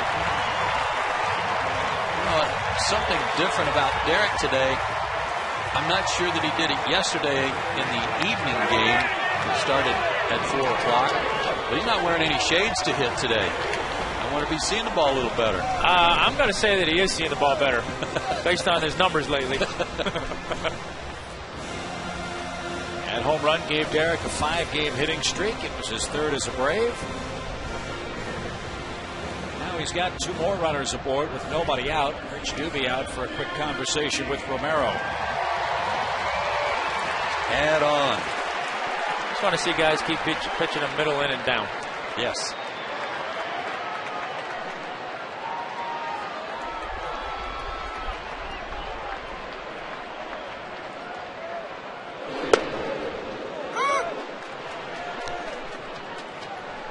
Was pretty honest about his year when he came over from the Cubs. You look up at his seasonal numbers and see 260 average and 19 home runs. He said it's really been a struggle for him at the plate since the opening bell with the Cubs. He's trying to finish with a flourish with Atlanta. Well, you know, he's battled the back issue, he's battled the thumb issue, and neither one of those things are very easy things to deal with as a hitter. So, you know, to his credit, he doesn't say anything about it. He just goes out there and straps it on every day and does the best he can.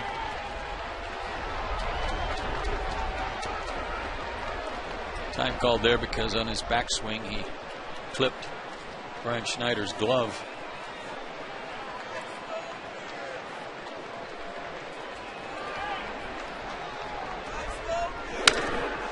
Toward third. One there. Long throw by Dobbs and a good scoop by Ryan Howard. Nice double play. Runner at second, 2 outs. Nice play by Ryan Howard. Saved Dobbs here.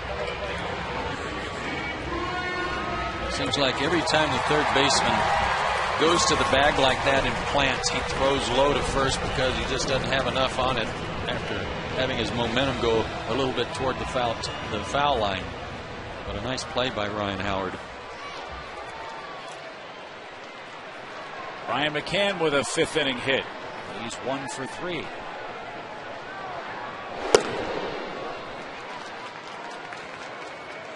J.C. Romero might be hurt. Uh-oh.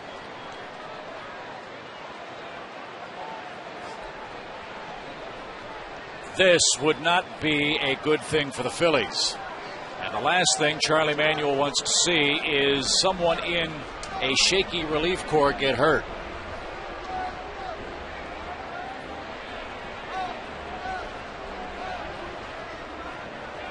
I hope it's not arm related because he's had arm trouble in the past. Chad Durbin was warming up.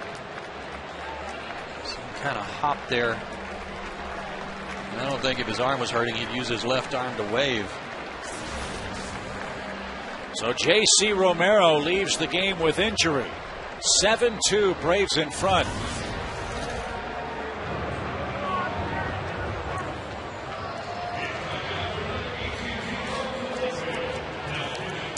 That would be a big problem. And Bastardo's kind of taken over his role, but that doesn't leave him much other than Bastardo.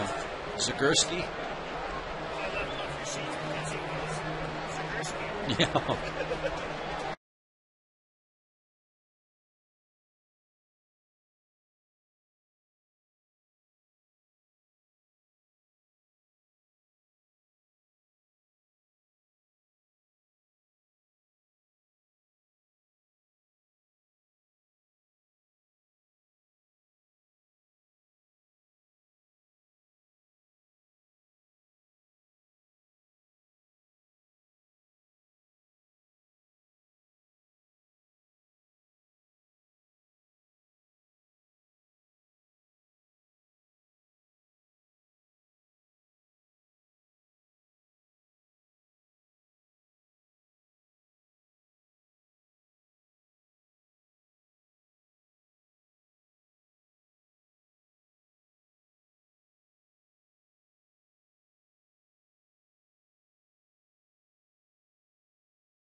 By AT&T, by Georgia Power, and by Geico.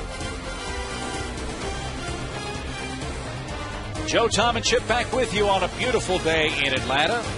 It is Sunday Braves on Fox Sports South, presented by our friends at Hyundai. We thank our friends at Hyundai for helping us make it a Hyundai Sunday every week here on Fox Sports South. J.C. Romero has had a history of injuries, Joe, and had to depart after throwing a pitch to Brian McCann. He departs now, and right-hander Chad Durbin comes on to pitch. 64th game for this veteran right-hander, sinker slider, change-up guy. A lot of strikeouts, 62 and 67 in the third innings. He worked a third of an inning here Friday night, got a ground out to get out of an inning. Already the 7th pitcher used by Philadelphia. But if Romero hurt himself with any severity, that is a very important part of that bullpen. And the last thing the Phillies wanted to see as they get set to open their series against whomever that'll be in National League play.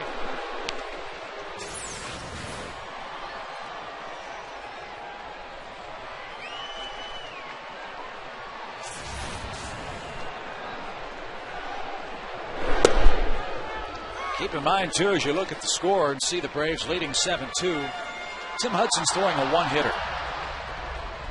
The home run in the third. He's got as many hits as he's given up. There you go. That's always a good day.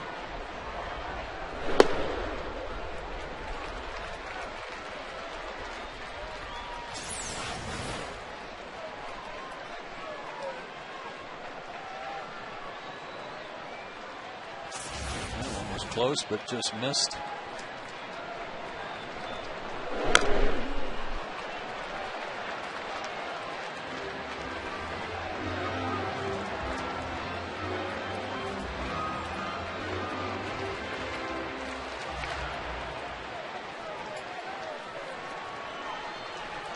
Love seeing that kind of chat going on in the dugout during the game.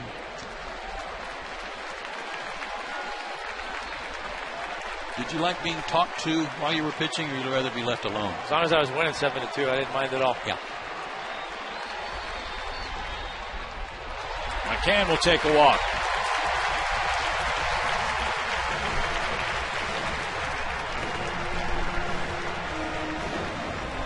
First and second, 2 outs now. Matt Diaz inserted in the lineup today because Cole Hamels started. A scheduled 2-inning tune-up for the Phillies. Hamels looked very sharp. Roy Oswalt followed, gave up a run. Danny Baez gave up 4 runs, 5 hits in 2/3 of an inning. Joe Blanton gave up a couple of runs in his inning of work. Romero leaves with an injury. Now Diaz versus Durbin. This Phillies team, very dangerous. You want as many runs as you can get, but with Tim Hudson, you feel pretty comfortable. 131-2 when given a lead of 3 or more runs when he's in the game. 131-2. It's pretty close to automatic there. But Tim would not be upset at all if you gave him a few more. I got to tell you, as much as we've talked about the Phillies' big three, the way Tommy Hansen's pitched, the way Hudson's pitching today, and the September that Derek Lowe put together, I would have to say, fellas, the Braves would feel very, very confident about their potential pitching matchups in a short series. They should, you know, and if you get into a situation where you're matching bullpens, I think their bullpen's probably better than anybody that's potentially going to be in the playoffs. Base hit Diaz. He's got 3. Here comes the hate train around third. They won't stop him. It's 8-2.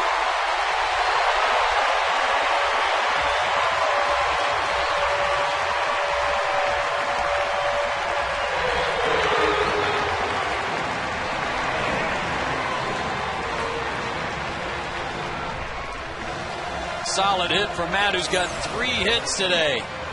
And another knock off a right-handed pitcher. Remember, Bobby put him in there on the last road trip to play against some right-handed pitchers just to try to generate some offense. And I think maybe that familiarity with some righty starters has helped him. And also perhaps the approach. Here's Alex. Another broken bat. This one caught by Dobbs at third. The barrel of the bat ends up at the end of the Phillies dugout, and it sends this game to the 7th inning. Braves tack on another. Lead 8-2 after 6.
Do you?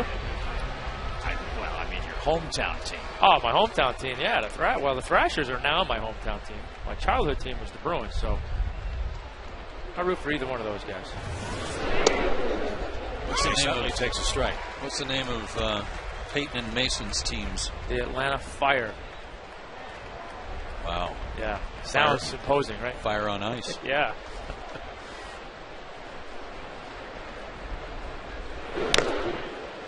Two quick strikes to Chase Utley, who's 0 for 2 in the game. We're excited about the Thrashers and the Hawks getting started here in the not-too-distant future. Hopefully the Thrashers will have a good year. Same for the Hawks. It's been a great year for Tim Hudson, looking for his 17th victory of the season.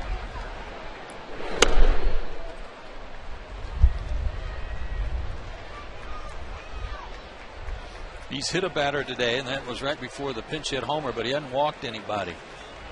He's been to a few 3-ball counts, but he's had excellent command today and has had a lot of outs early in the count.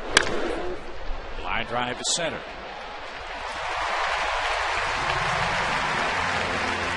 One away in the Phillies' 7th. Again, if you're just joining us, the Braves have to win today to give themselves their best chance, obviously, of making postseason. There is a scenario that would allow the Braves to play a playoff with a loss today, but we don't even want to think about that. If the Giants beat the Padres and the Braves win today, Atlanta is the wild card winner. If the Braves and Padres both lose, there'll be a 1-game playoff at Turner Field here tomorrow. If the Braves and Padres both win, there'll be 2 play-in games, one featuring the Padres and Giants in San Diego tomorrow. The loser of that game would then have the right to fly cross-country and play the Braves for the wild card championship on Tuesday. Yeah, I'm not sure I haven't heard positively what time that game might be played in San Diego, but I heard it would be a night game. Really? Which really doesn't make a lot of sense to me if you play a night game and have to fly east and play another game. Would it be a 7 o'clock local time night game, or would it be like a 5 o'clock night game? That's what I heard was a night game. I didn't hear a starting time. And that's for a Monday play-in? Yeah. I don't think the Braves would care. No. Joe suggested we play any playoff games about 8:30. Yeah. 8:30 in the morning. Yeah, absolutely. Has this scenario played? Has that 3-team played out ever? Because I know that's a new rule change and a good one, I think. But I don't think so. The Twins have played in a couple of those play-in games the last couple of years, including last year in extra innings beating the Tigers. But I don't recall a 3-team tie that had to be resolved that way because they used all the head-to-head stuff. Just missed. Well, I think in years past too, wasn't it always those two teams? If the Padres and San Francisco played in years past, because that was considered a regular season game, the loser of that was out. Correct. That's right. And that so this fair. Is a new rule change now, where at least they get the opportunity to play for the wild card. So yeah. Boy, that pitch before, I think Marvin Hudson's done a real good job today. He's had a good day behind the plate, but he sure missed that one on what would have been strike 3. Again, Sherwin-Williams painting the corners here on Fox Tracks. Shows that pitch that Tim Hudson wanted at the bottom part of the Fox Tracks. I knew I should have drawn the box. You should have. Yeah, you haven't had a chance to tell us straight yet today. Oh, yeah, that's right. You got all the 8 hats. That's right. Who's Jason Worth? Okay.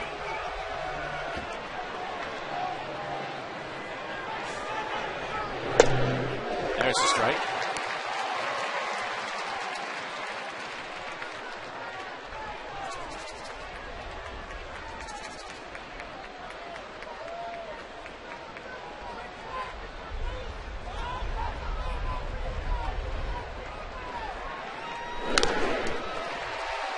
He's had A-plus stuff today. Pretty economical, too. Just now getting to his 90th pitch here in the 7th inning. This lineup for the Phillies, the lineup that you expected to perhaps see opening the playoffs, they're going through their 3rd at-bat of the day.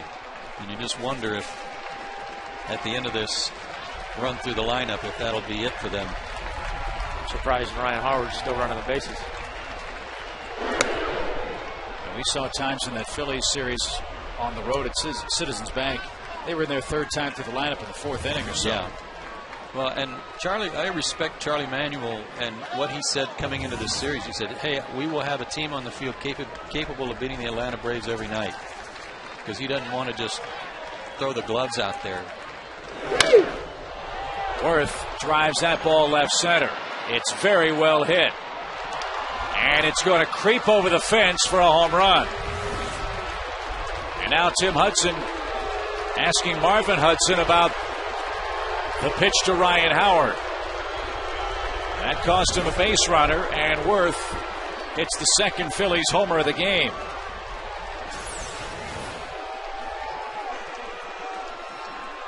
Got one up.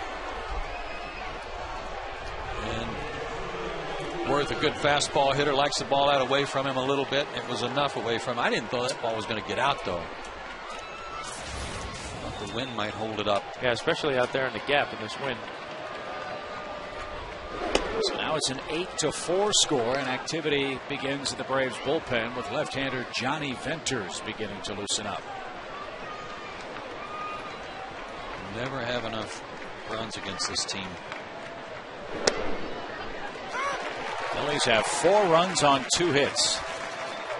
A walk ahead of Worth's homer, a hit batsman ahead of Mayberry's homer. That's what makes them so dangerous. You know, with only 2 hits, they still can put four runs on the board.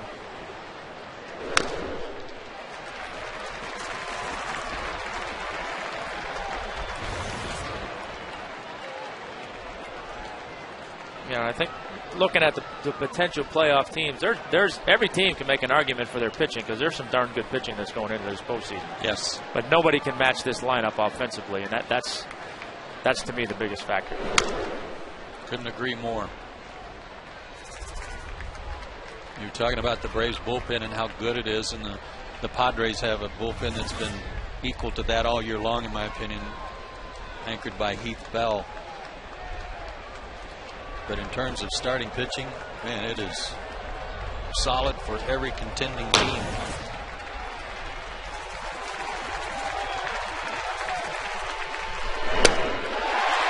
Ibanez down on strikes.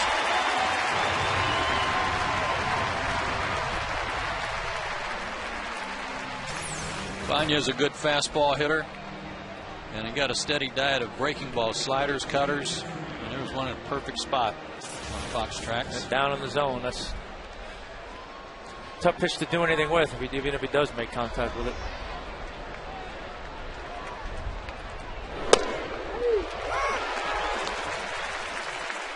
Tim Spot due up third in the bottom of the 7th.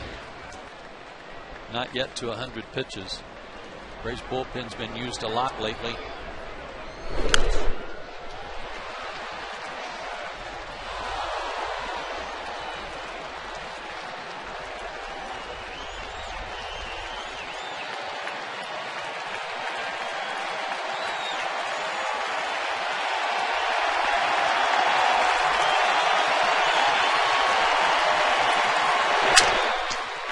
Squibbed out to short.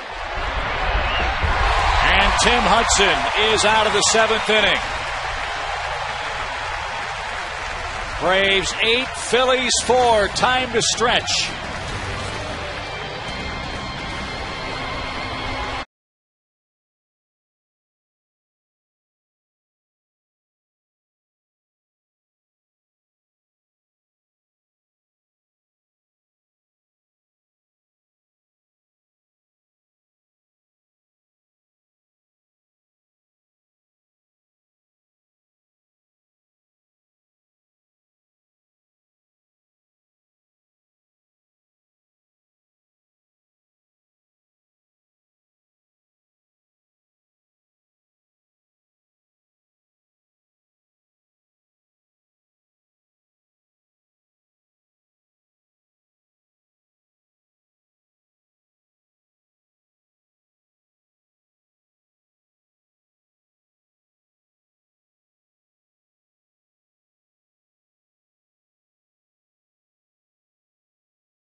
This team gets a chance to win one more time. For themselves, for their city, and for the greatest manager this team has ever known. Leave it all out on the field. Don't hold back and don't give in.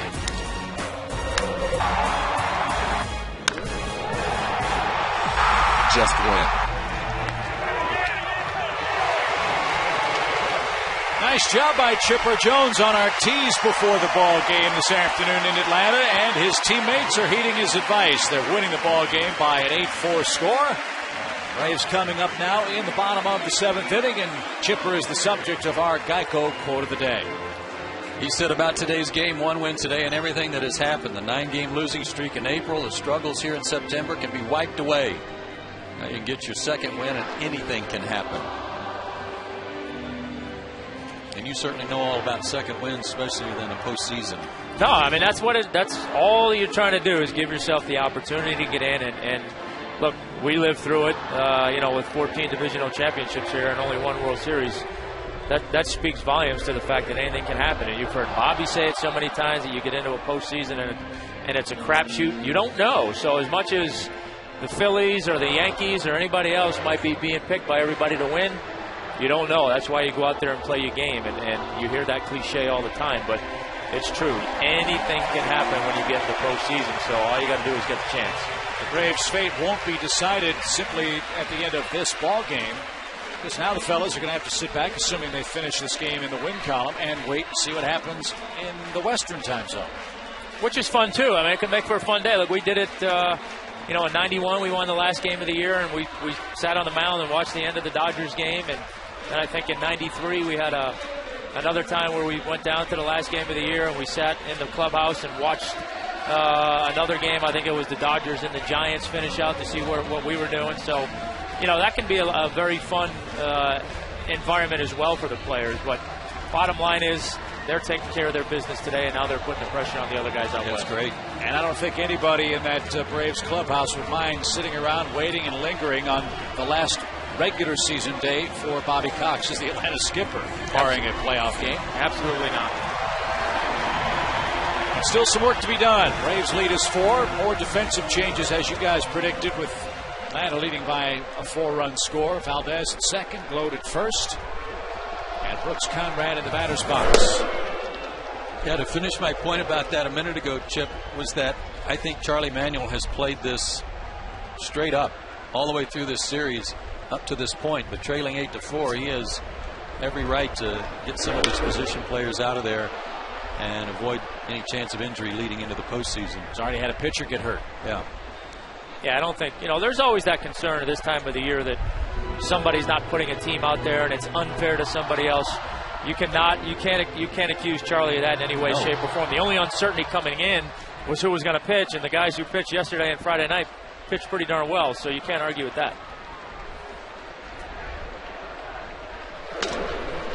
Fly ball off the bat of Conrad.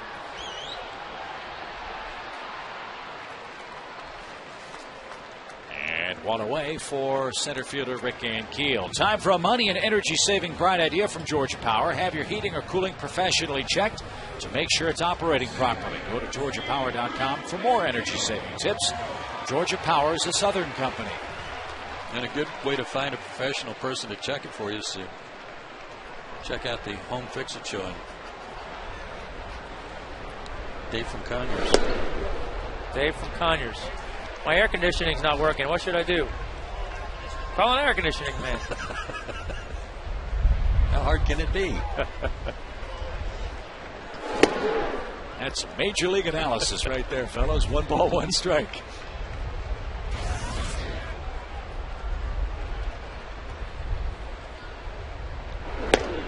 Rick has singled, scored, and walked.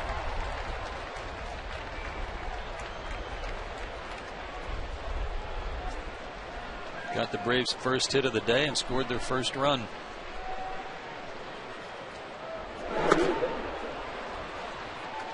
Later on this afternoon, the Padres and Giants. Matt Latos for San Diego, Jonathan Sanchez for San Francisco.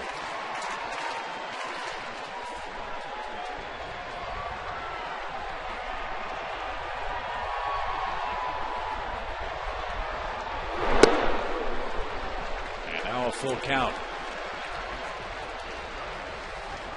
Eric Kinski in the on-deck circle would bat for Tim Hudson.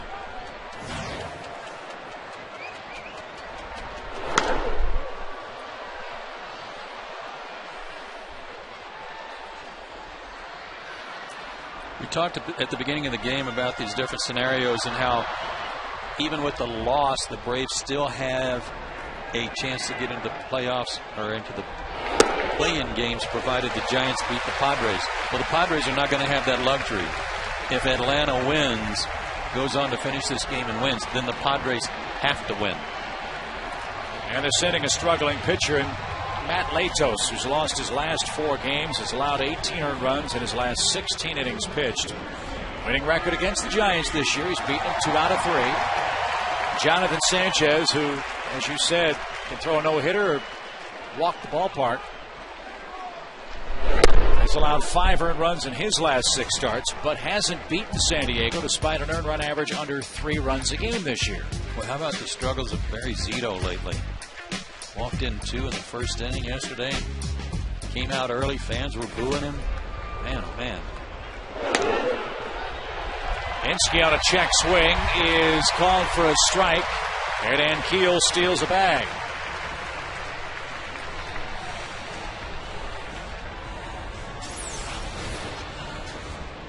Boy, he got a good jump and really no chance at all for Schneider to throw him out after the pitch was down. You never have enough against the Phillies. No, not as long as they're within a grand slam. 1 ball, 2 strikes.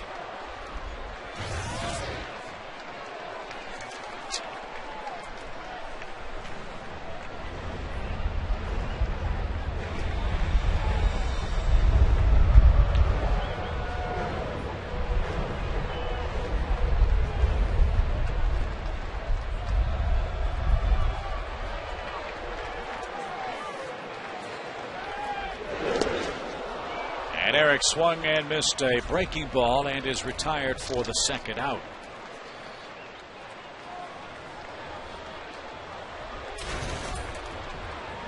So Ankiel at second. Omar Infante the batter. Infante getting the start for the Braves today at third base. Coach Conrad shifting from third to second. Infante's got a couple of hits. Conrad's got a couple of hits.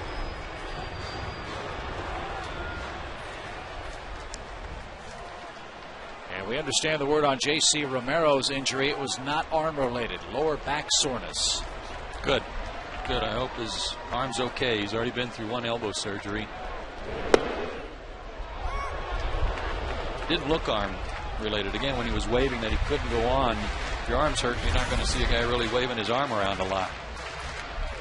At least not his throwing hand.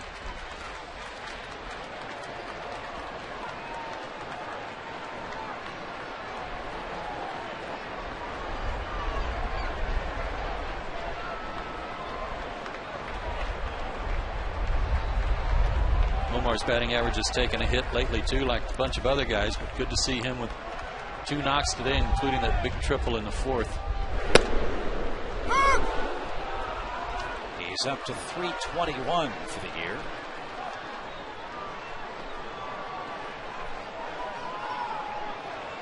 That doesn't look like a strike, but the way Durbin throws across his body, it kind of crossfires you. Makes it look less like a strike. So Omar Infante, who had 501 plate appearances coming into today's ball game, now with his 5th at bat, has qualified for top 10 in the batting title. How about that?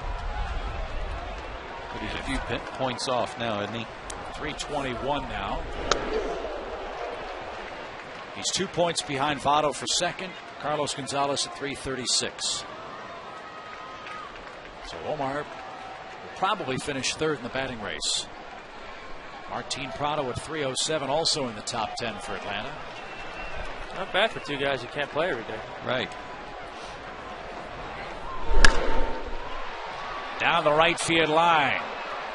And no play for Worth. We've been talking a lot about the Braves' inability to score runs and the struggles to hit with runners in scoring position, but I mean, it hasn't been that long since Martin's been out. But just think about what big blows the injuries to Chipper and Martin, what they've done to this lineup, and how it's really limited what Bobby can do with his middle infield, too, if he wants to make any changes, because Diori Hernandez is the only other guy on the bench right now as an infielder. There are some who have said this may be Bobby Cox's best managerial job. He's had to pull a lot of strings this year, and he has gotten the most out of everybody. High towering fly ball to left, but it's playable for Ibanez, and this game heads to the 8th inning. 8's been the magic number for the Braves so far. 8-4 is your score as the day done for Tim Hudson.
Autographed hat.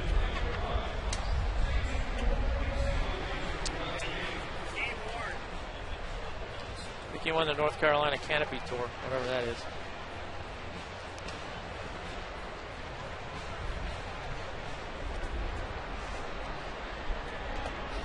There's your game summary. Look at all the A's on the hats. We talked about this earlier. It's just been terrific for the Braves, despite the fact that they fell behind 2-0 early today. They came back, got a run in the third, and then a big fourth inning. Brooks Conrad with an RBI single tied the game up. And then with 2 outs, a hanging curveball on a 1-2 count to Tim Hudson. He plated a run. And that set up Omar Infante with 2 aboard, and he slices a triple into the right field corner. That got the Braves offense really untracked. And they've gone on to score 3 more runs, including the long home run by Derek Lee, a solo shot leading off the 5th. Now it's off to the bullpen. And the AT&T call to the bullpen will feature left-hander Johnny Venters.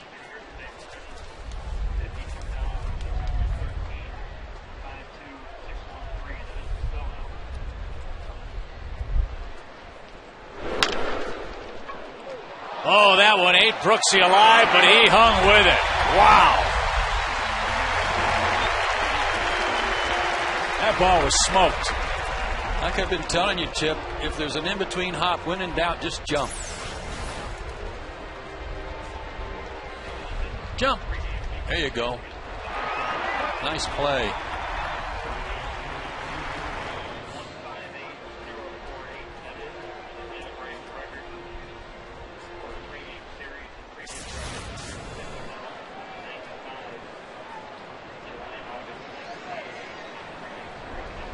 Here's Greg Dobbs. Another sellout crowd today, 52,613. Braves had the largest ever crowd in Atlanta baseball history here yesterday for Bobby Cox Day. For the 3-game series, the Braves drew 158,048. That's the most ever for a 3-game series in Atlanta history. And as Billy Wagner said way back in early May, the final 3 games of the year, that's where the season may be decided. And he truly was a sage.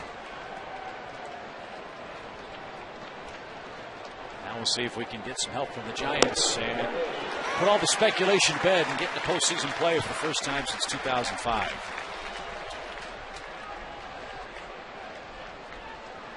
Braves have never been the wild card. Might use that to propel them. And there's space there. Move everything over a little. 2 up, 2 down for Venters. When you move those numbers over a little bit, there's plenty of room for 2010, just kind of like retired numbers. You just kind of slide them over and make room for people. Do that. Either that or just some kind of suspension bridge from the end there over to the scoreboard. Yeah. I mean, it's a good problem to have. Little catwalk. Collins with that right-handed now, 0 for 3 on the day.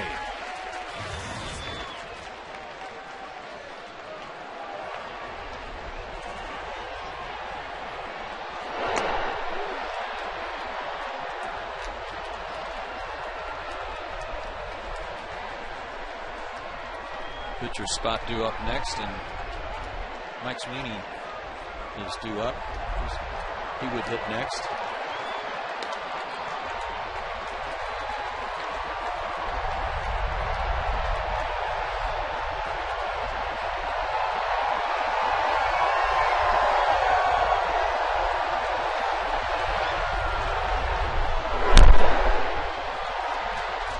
Chip, your dad's favorite activity has broken out at the ballpark. I love the wave. It's really great.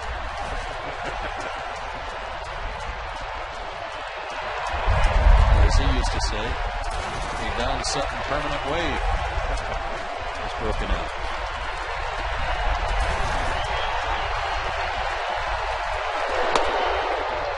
Always wondered if he thought about saying, a fan from Dahlonega didn't stand up.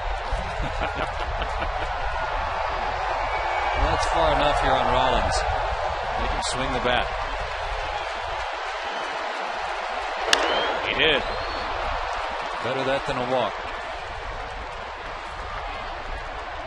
And now Sweeney will bat. Nice pickup for the Phillies in getting this man, longtime American League slugger. Yeah, he's a nice guy to have coming off your bench and play a little first base for you too in a pinch.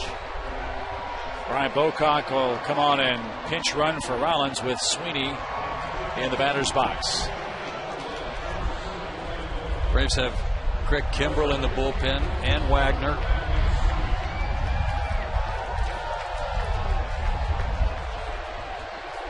Venners went an inning and a third yesterday.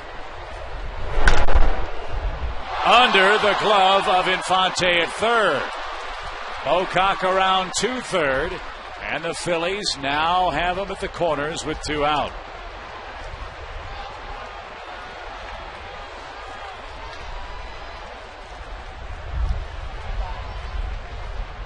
It's an error.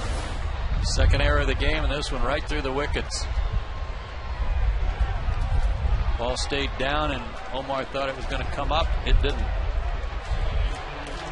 And that's going to do it for Venners. And he's going to go to Billy Wagner here for a 4-out finish.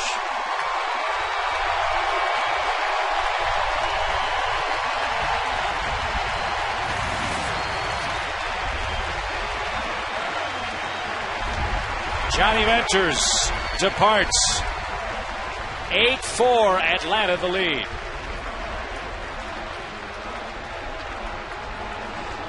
It's a save, though, right? Yes, it is.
Phillies down by 4.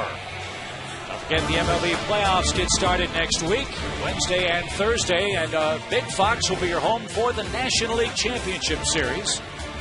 And who knows, maybe the Braves and Phillies will match up again in a best-of-7 series. The NLCS begins October 16th.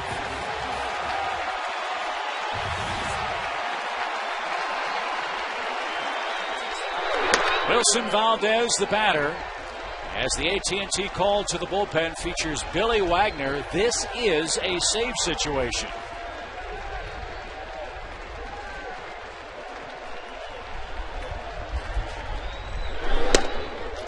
They'll need to get 4 outs. The tying run is on base at bat or on deck. You're the final pitcher. You can't earn the save.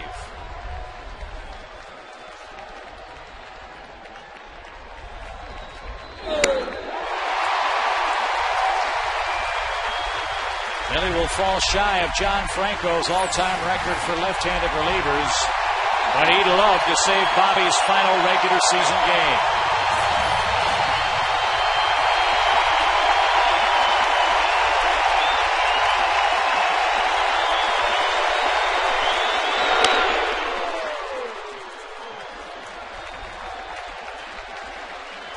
Great article on Billy in the recent edition of Sports Illustrated. Bobby Cox and Frank Wren made a recruiting trip to Billy's home in Virginia. And as soon as Bobby sat down, it was Billy Wagner who started doing all the talking. And Bobby said, Billy, you don't have to sell us. We're trying to sell you on the Braves.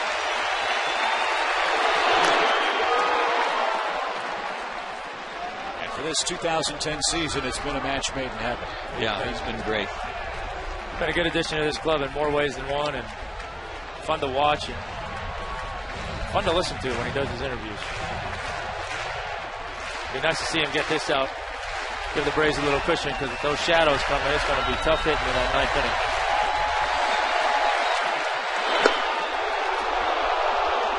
I would like to see him get through this one out as economical as possible. He's already thrown 6 pitches to Valdez.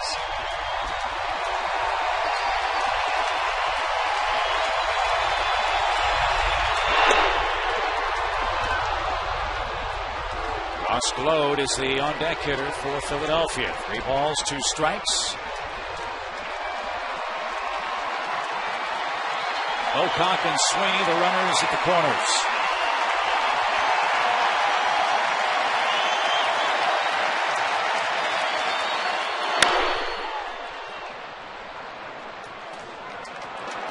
Derek Lee was trying to get Billy's attention. The crowd's so loud, Billy couldn't hear him yelling to him, so Derek was creeping closer and closer to the mound, and then when he finally got his attention, Billy was like, yeah, okay. But hardly even acknowledged him. He's like, Billy's right there. No, I'm not coming over there anyway. Don't worry about it.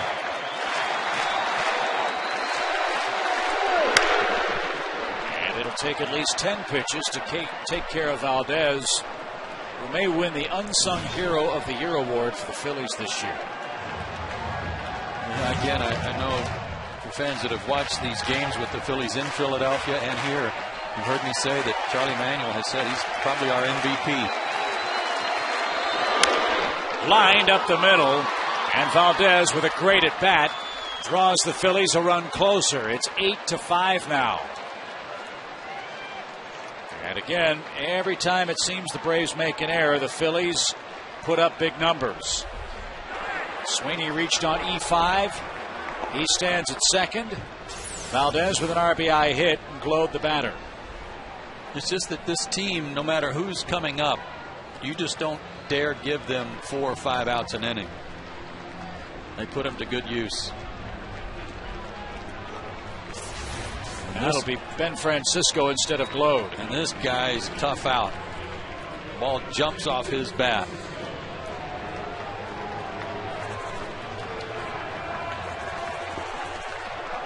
Sweeney, who stands at second, will stay in and play first base, we presume. First things first, ball 1. Now, interesting, too, now with Valdez and Francisco hitting here. This would have been Utley and Howard spots had they not taken them out of the game after 3 at-bats. So, might have been a strange little twist here.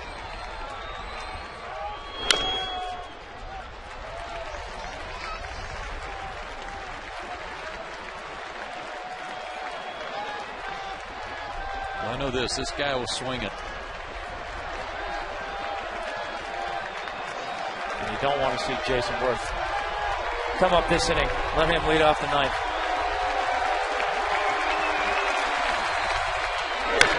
Line left field. That's well hit and over the head of McLeod. 1 run scores. Around third is Valdez. He will score. And all of a sudden, we've got a ball game. It's 8-7.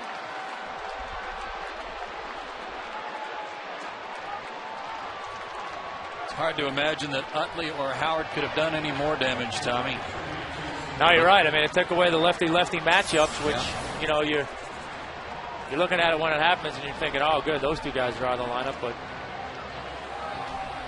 you know, these guys are in the big leagues for a reason. He's a good-looking player and good hitter. You got to play a clean game to beat the Phillies. And now Worth, the hitter, he's already homered today. And in a spot where a single could unbelievably tie this game.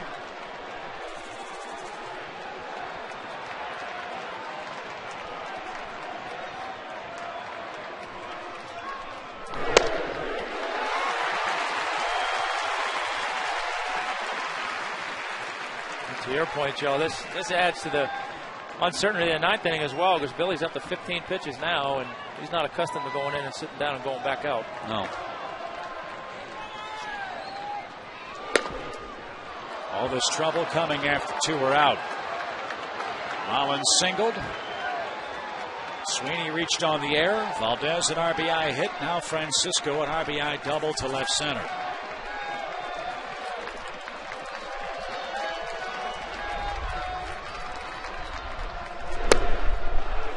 Oh, that's a pretty good pitch.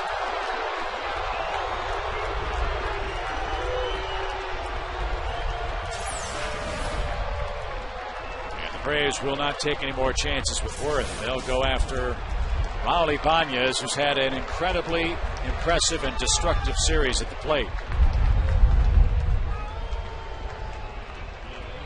First and second, 2 outs. Ibanez versus Wagner. 0 for 2 in his career with 2 strikeouts against Billy. And has not seen him in this series. Phillies have scored 7 runs on 5 hits.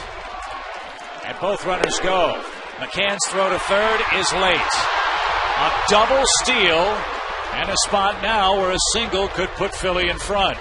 See, that's more heads-up base running on Francisco's part. That's one of those deals where you don't dare try to steal third unless you know you can make it. He knows how locked in Billy Wagner is on the hitters. Billy never looked at him, and he timed it perfectly.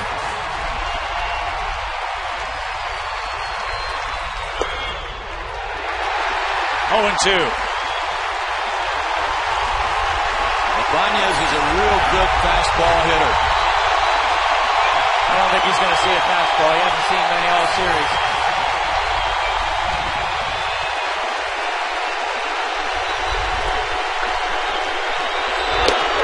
He missed it. 96 and out of the zone.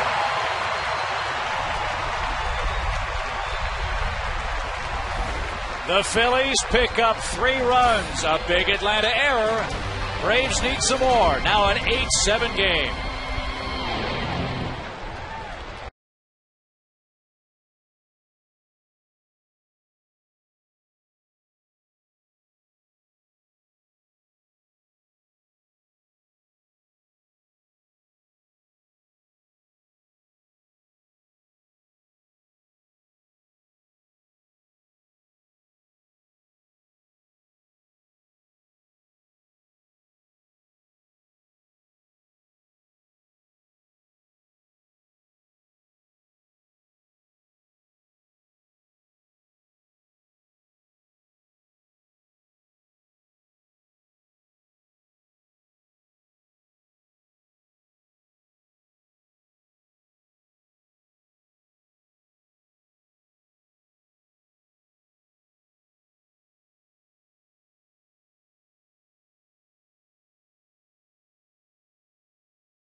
Brand new special section dedicated just to Bobby. See former players and Braves fans from all over wishing Bobby the best, and you can leave a message too.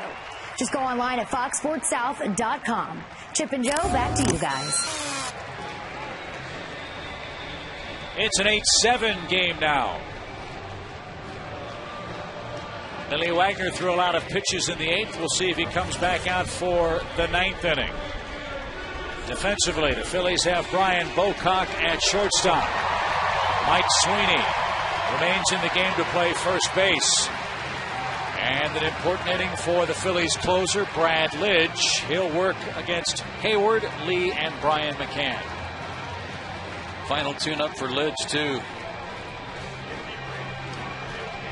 And he got his year turned around in fine fashion. He's converted 22 of his last 24 opportunities, 17 of his last 18. Maybe his tune-up will go the same way everybody else's has, other than Cole Hamels. Right.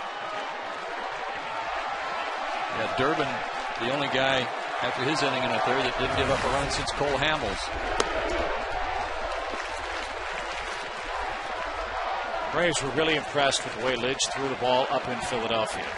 To a man, they were saying it was the Brad Lidge that helped the Phillies win the World Series a couple of years ago. That's because that pitch is back. Well, his slider's back, but it looked like, you know, from what I saw on TV watching the Philadelphia series, it looked like he went to his fastball a little bit more than he typically does, too.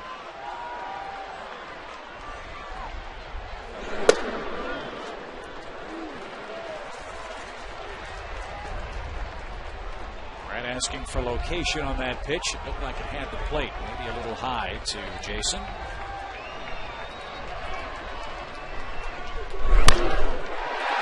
And a good start. A two-hit day for Jason Hayward.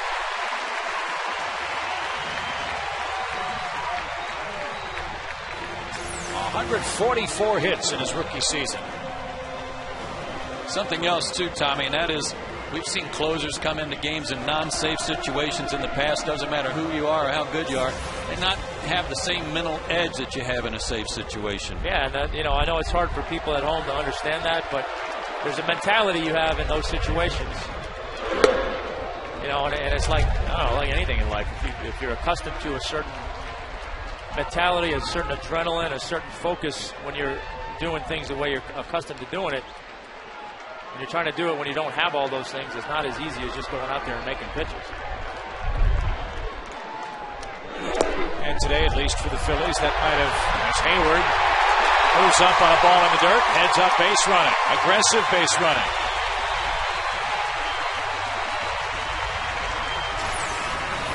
That's one of those things that the Braves are so good at schooling their minor league players that when you anticipate, and you're watching the pitch and you anticipate a ball in the dirt, you don't hesitate. And he was already leaning to second, made it without a throw. And that's the key. You have to anticipate that. If you're caught by surprise when that ball goes in the dirt, then you've got no chance of advancing a base on a play like that where it doesn't get very far away from the catcher. Wild pitch, and now a 2-0 count to Derek Lee.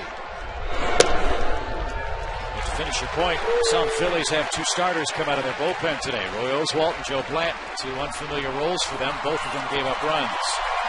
Work for you guys too, not just relief pitchers. Oh, absolutely. Everybody's accustomed to doing their job at a certain time, and when you're asked to do it in a different time, it's not an easy adjustment. You know, I don't know how accustomed Baez is to coming in and pitching that early in the game either. So you've got, you know, the domino effect of everybody's in a different role in today's game, and it hasn't worked out very well. An extra run here would be just huge for Billy Wagner.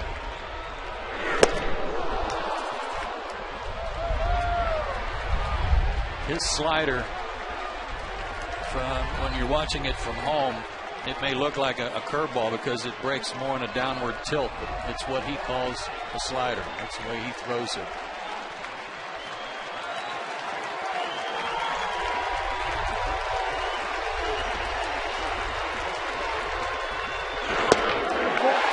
Derek Lee walks.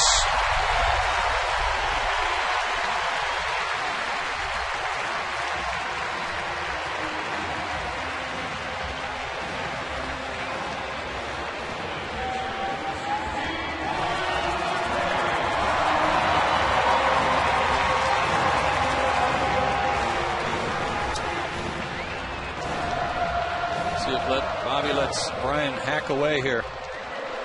He plays for that extra run or two.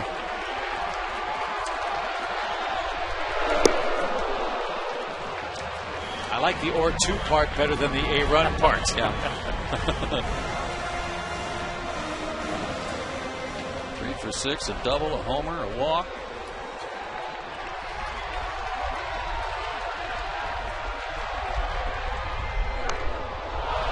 Ryan tries a bunt. 2.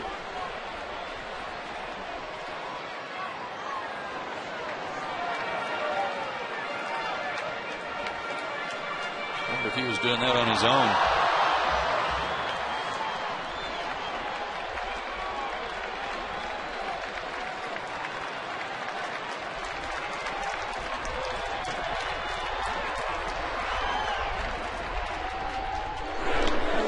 And then he chased a ball in the dirt and is struck out.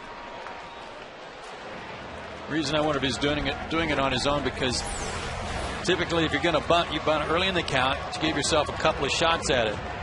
By swinging at the first one and then bunting at the second one, you put yourself in an automatic 0-2 hole, and you saw what happened as a result.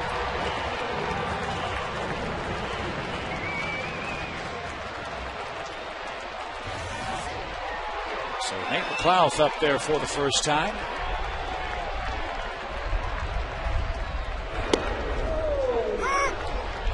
Get over slider. Something Brad Lidge has been famous for his whole career. Throwing that first pitch in there. Great game for Matt Diaz, who started in left field. He had 3 hits and 4 tries today. Now the runners go. Jason Hayward's going to steal third.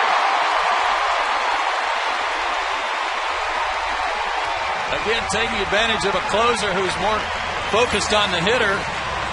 Never really looked at him. Another stolen base for Atlanta today.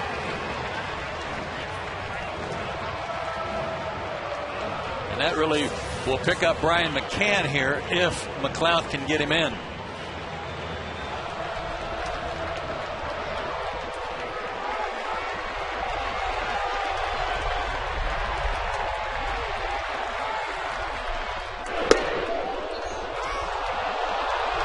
Another slider. 1 ball, 2 strikes. Nate thought that pitch was up. And he showed bunt.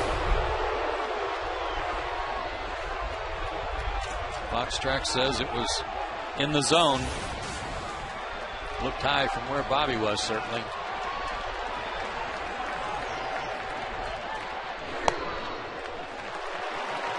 Nate's got great speed. He's tough to double up. He's got the first baseman holding the runner on at first. He's got some holes. Put it in play.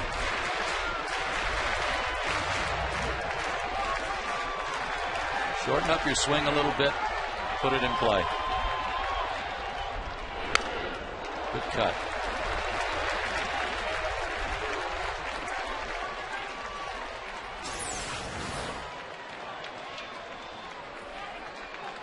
Got a good fastball to hit and just missed it.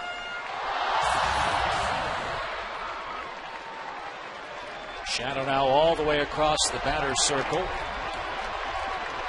Lidge working in bright sunshine. And he missed the corner to fill the count.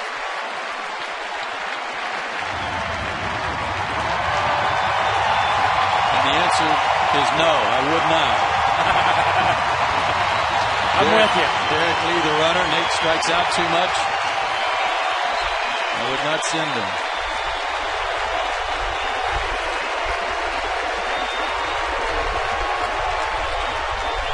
He didn't.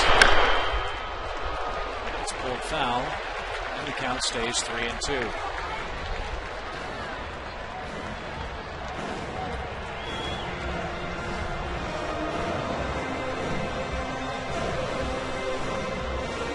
Snyder and Lidge obviously want to strike out. They don't even want him to put it in play and even take a chance at a double play. They'd rather strike him out and then take their chances with Alex Gonzalez, a right-handed hitter. The shadow's not as bad as it could be, but what makes it bad is on a breaking ball, because the ball on its downward tilt when it hits that shadow. And he missed the inside corner, and the bases are loaded. So now it's Brad Lidge's turn to throw a lot of pitches.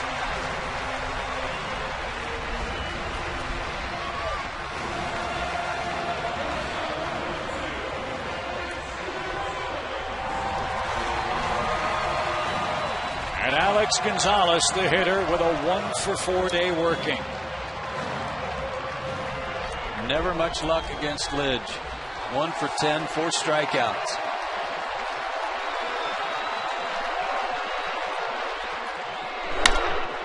To second. There's one. Quick turn, double play, and the side is retired. Lidge walked a couple men, loaded the bases, but got out of it. An 8-7 Atlanta lead. Braves need 3 outs at home to have a chance to play onward.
They have a 1-run lead, and as we talked about earlier, fellas, what makes this Philly lineup so tough, they have a couple of men who are capable of leading off a game. Here he is, Shane Victorino against Billy Wagner. Billy had to throw 21 pitches to get 1 out last inning.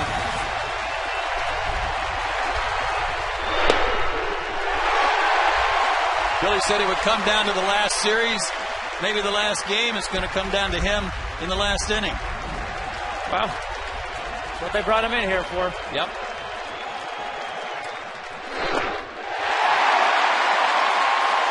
It's funny, too, how baseball always seems to come full circle.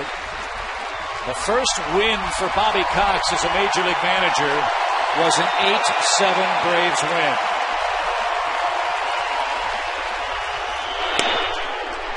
The Braves are winning today 8-7 over the Phillies.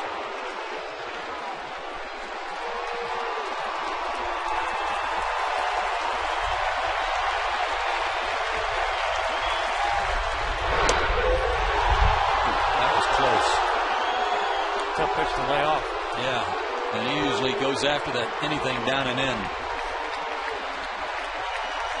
Another good fastball hitter, especially right-handed.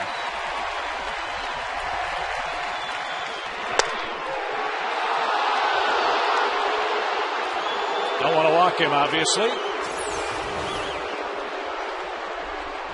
Another tough pitch to lay off, but it was wide.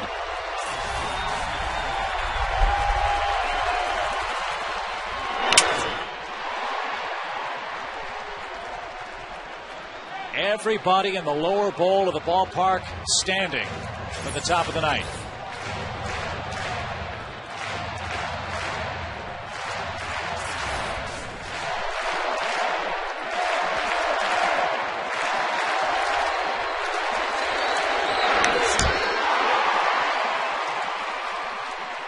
Two mid-90s fastballs, and he's fouled them both off.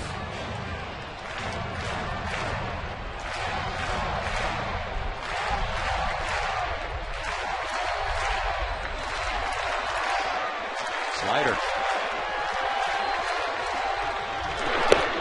Strike 3 call. Last thing that Victorino expected. Gave up on it, but didn't influence the umpire at all. There's not much to argue about that one. No, that was a beaut. Tough to lift slider off a guy 3-2 who throws 96.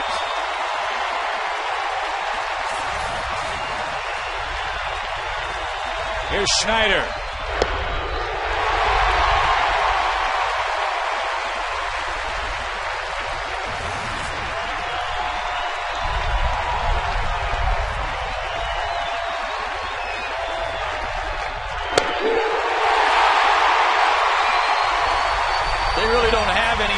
Here. They've got a kid Hoover catcher they could pinch hit, but otherwise they got to go with lefty and then another lefty. Dobbs on deck.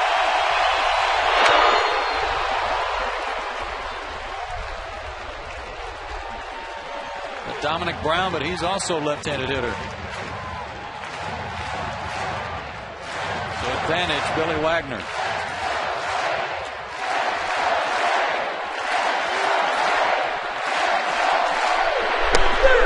He did.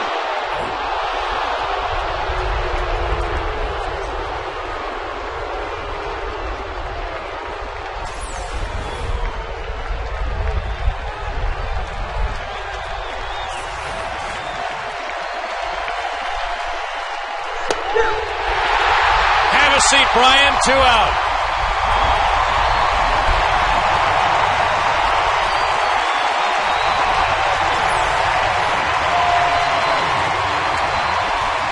Flinch.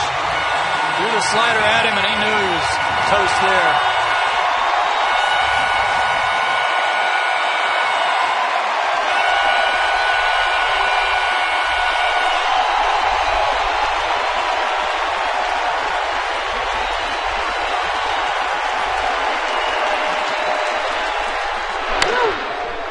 Strike one to Greg Dobbs.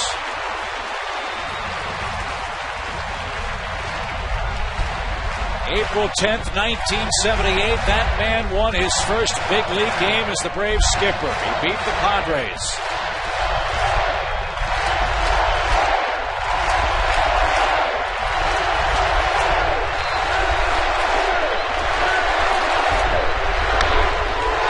He's now 1 strike away from another 8-7 victory.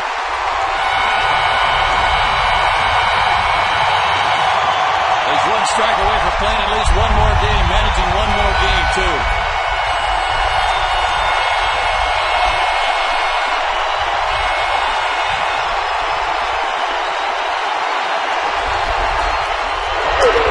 Braves win!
Is this, too, the last regular season inning pitched by Billy Wagner in the big leagues. He strikes out the side.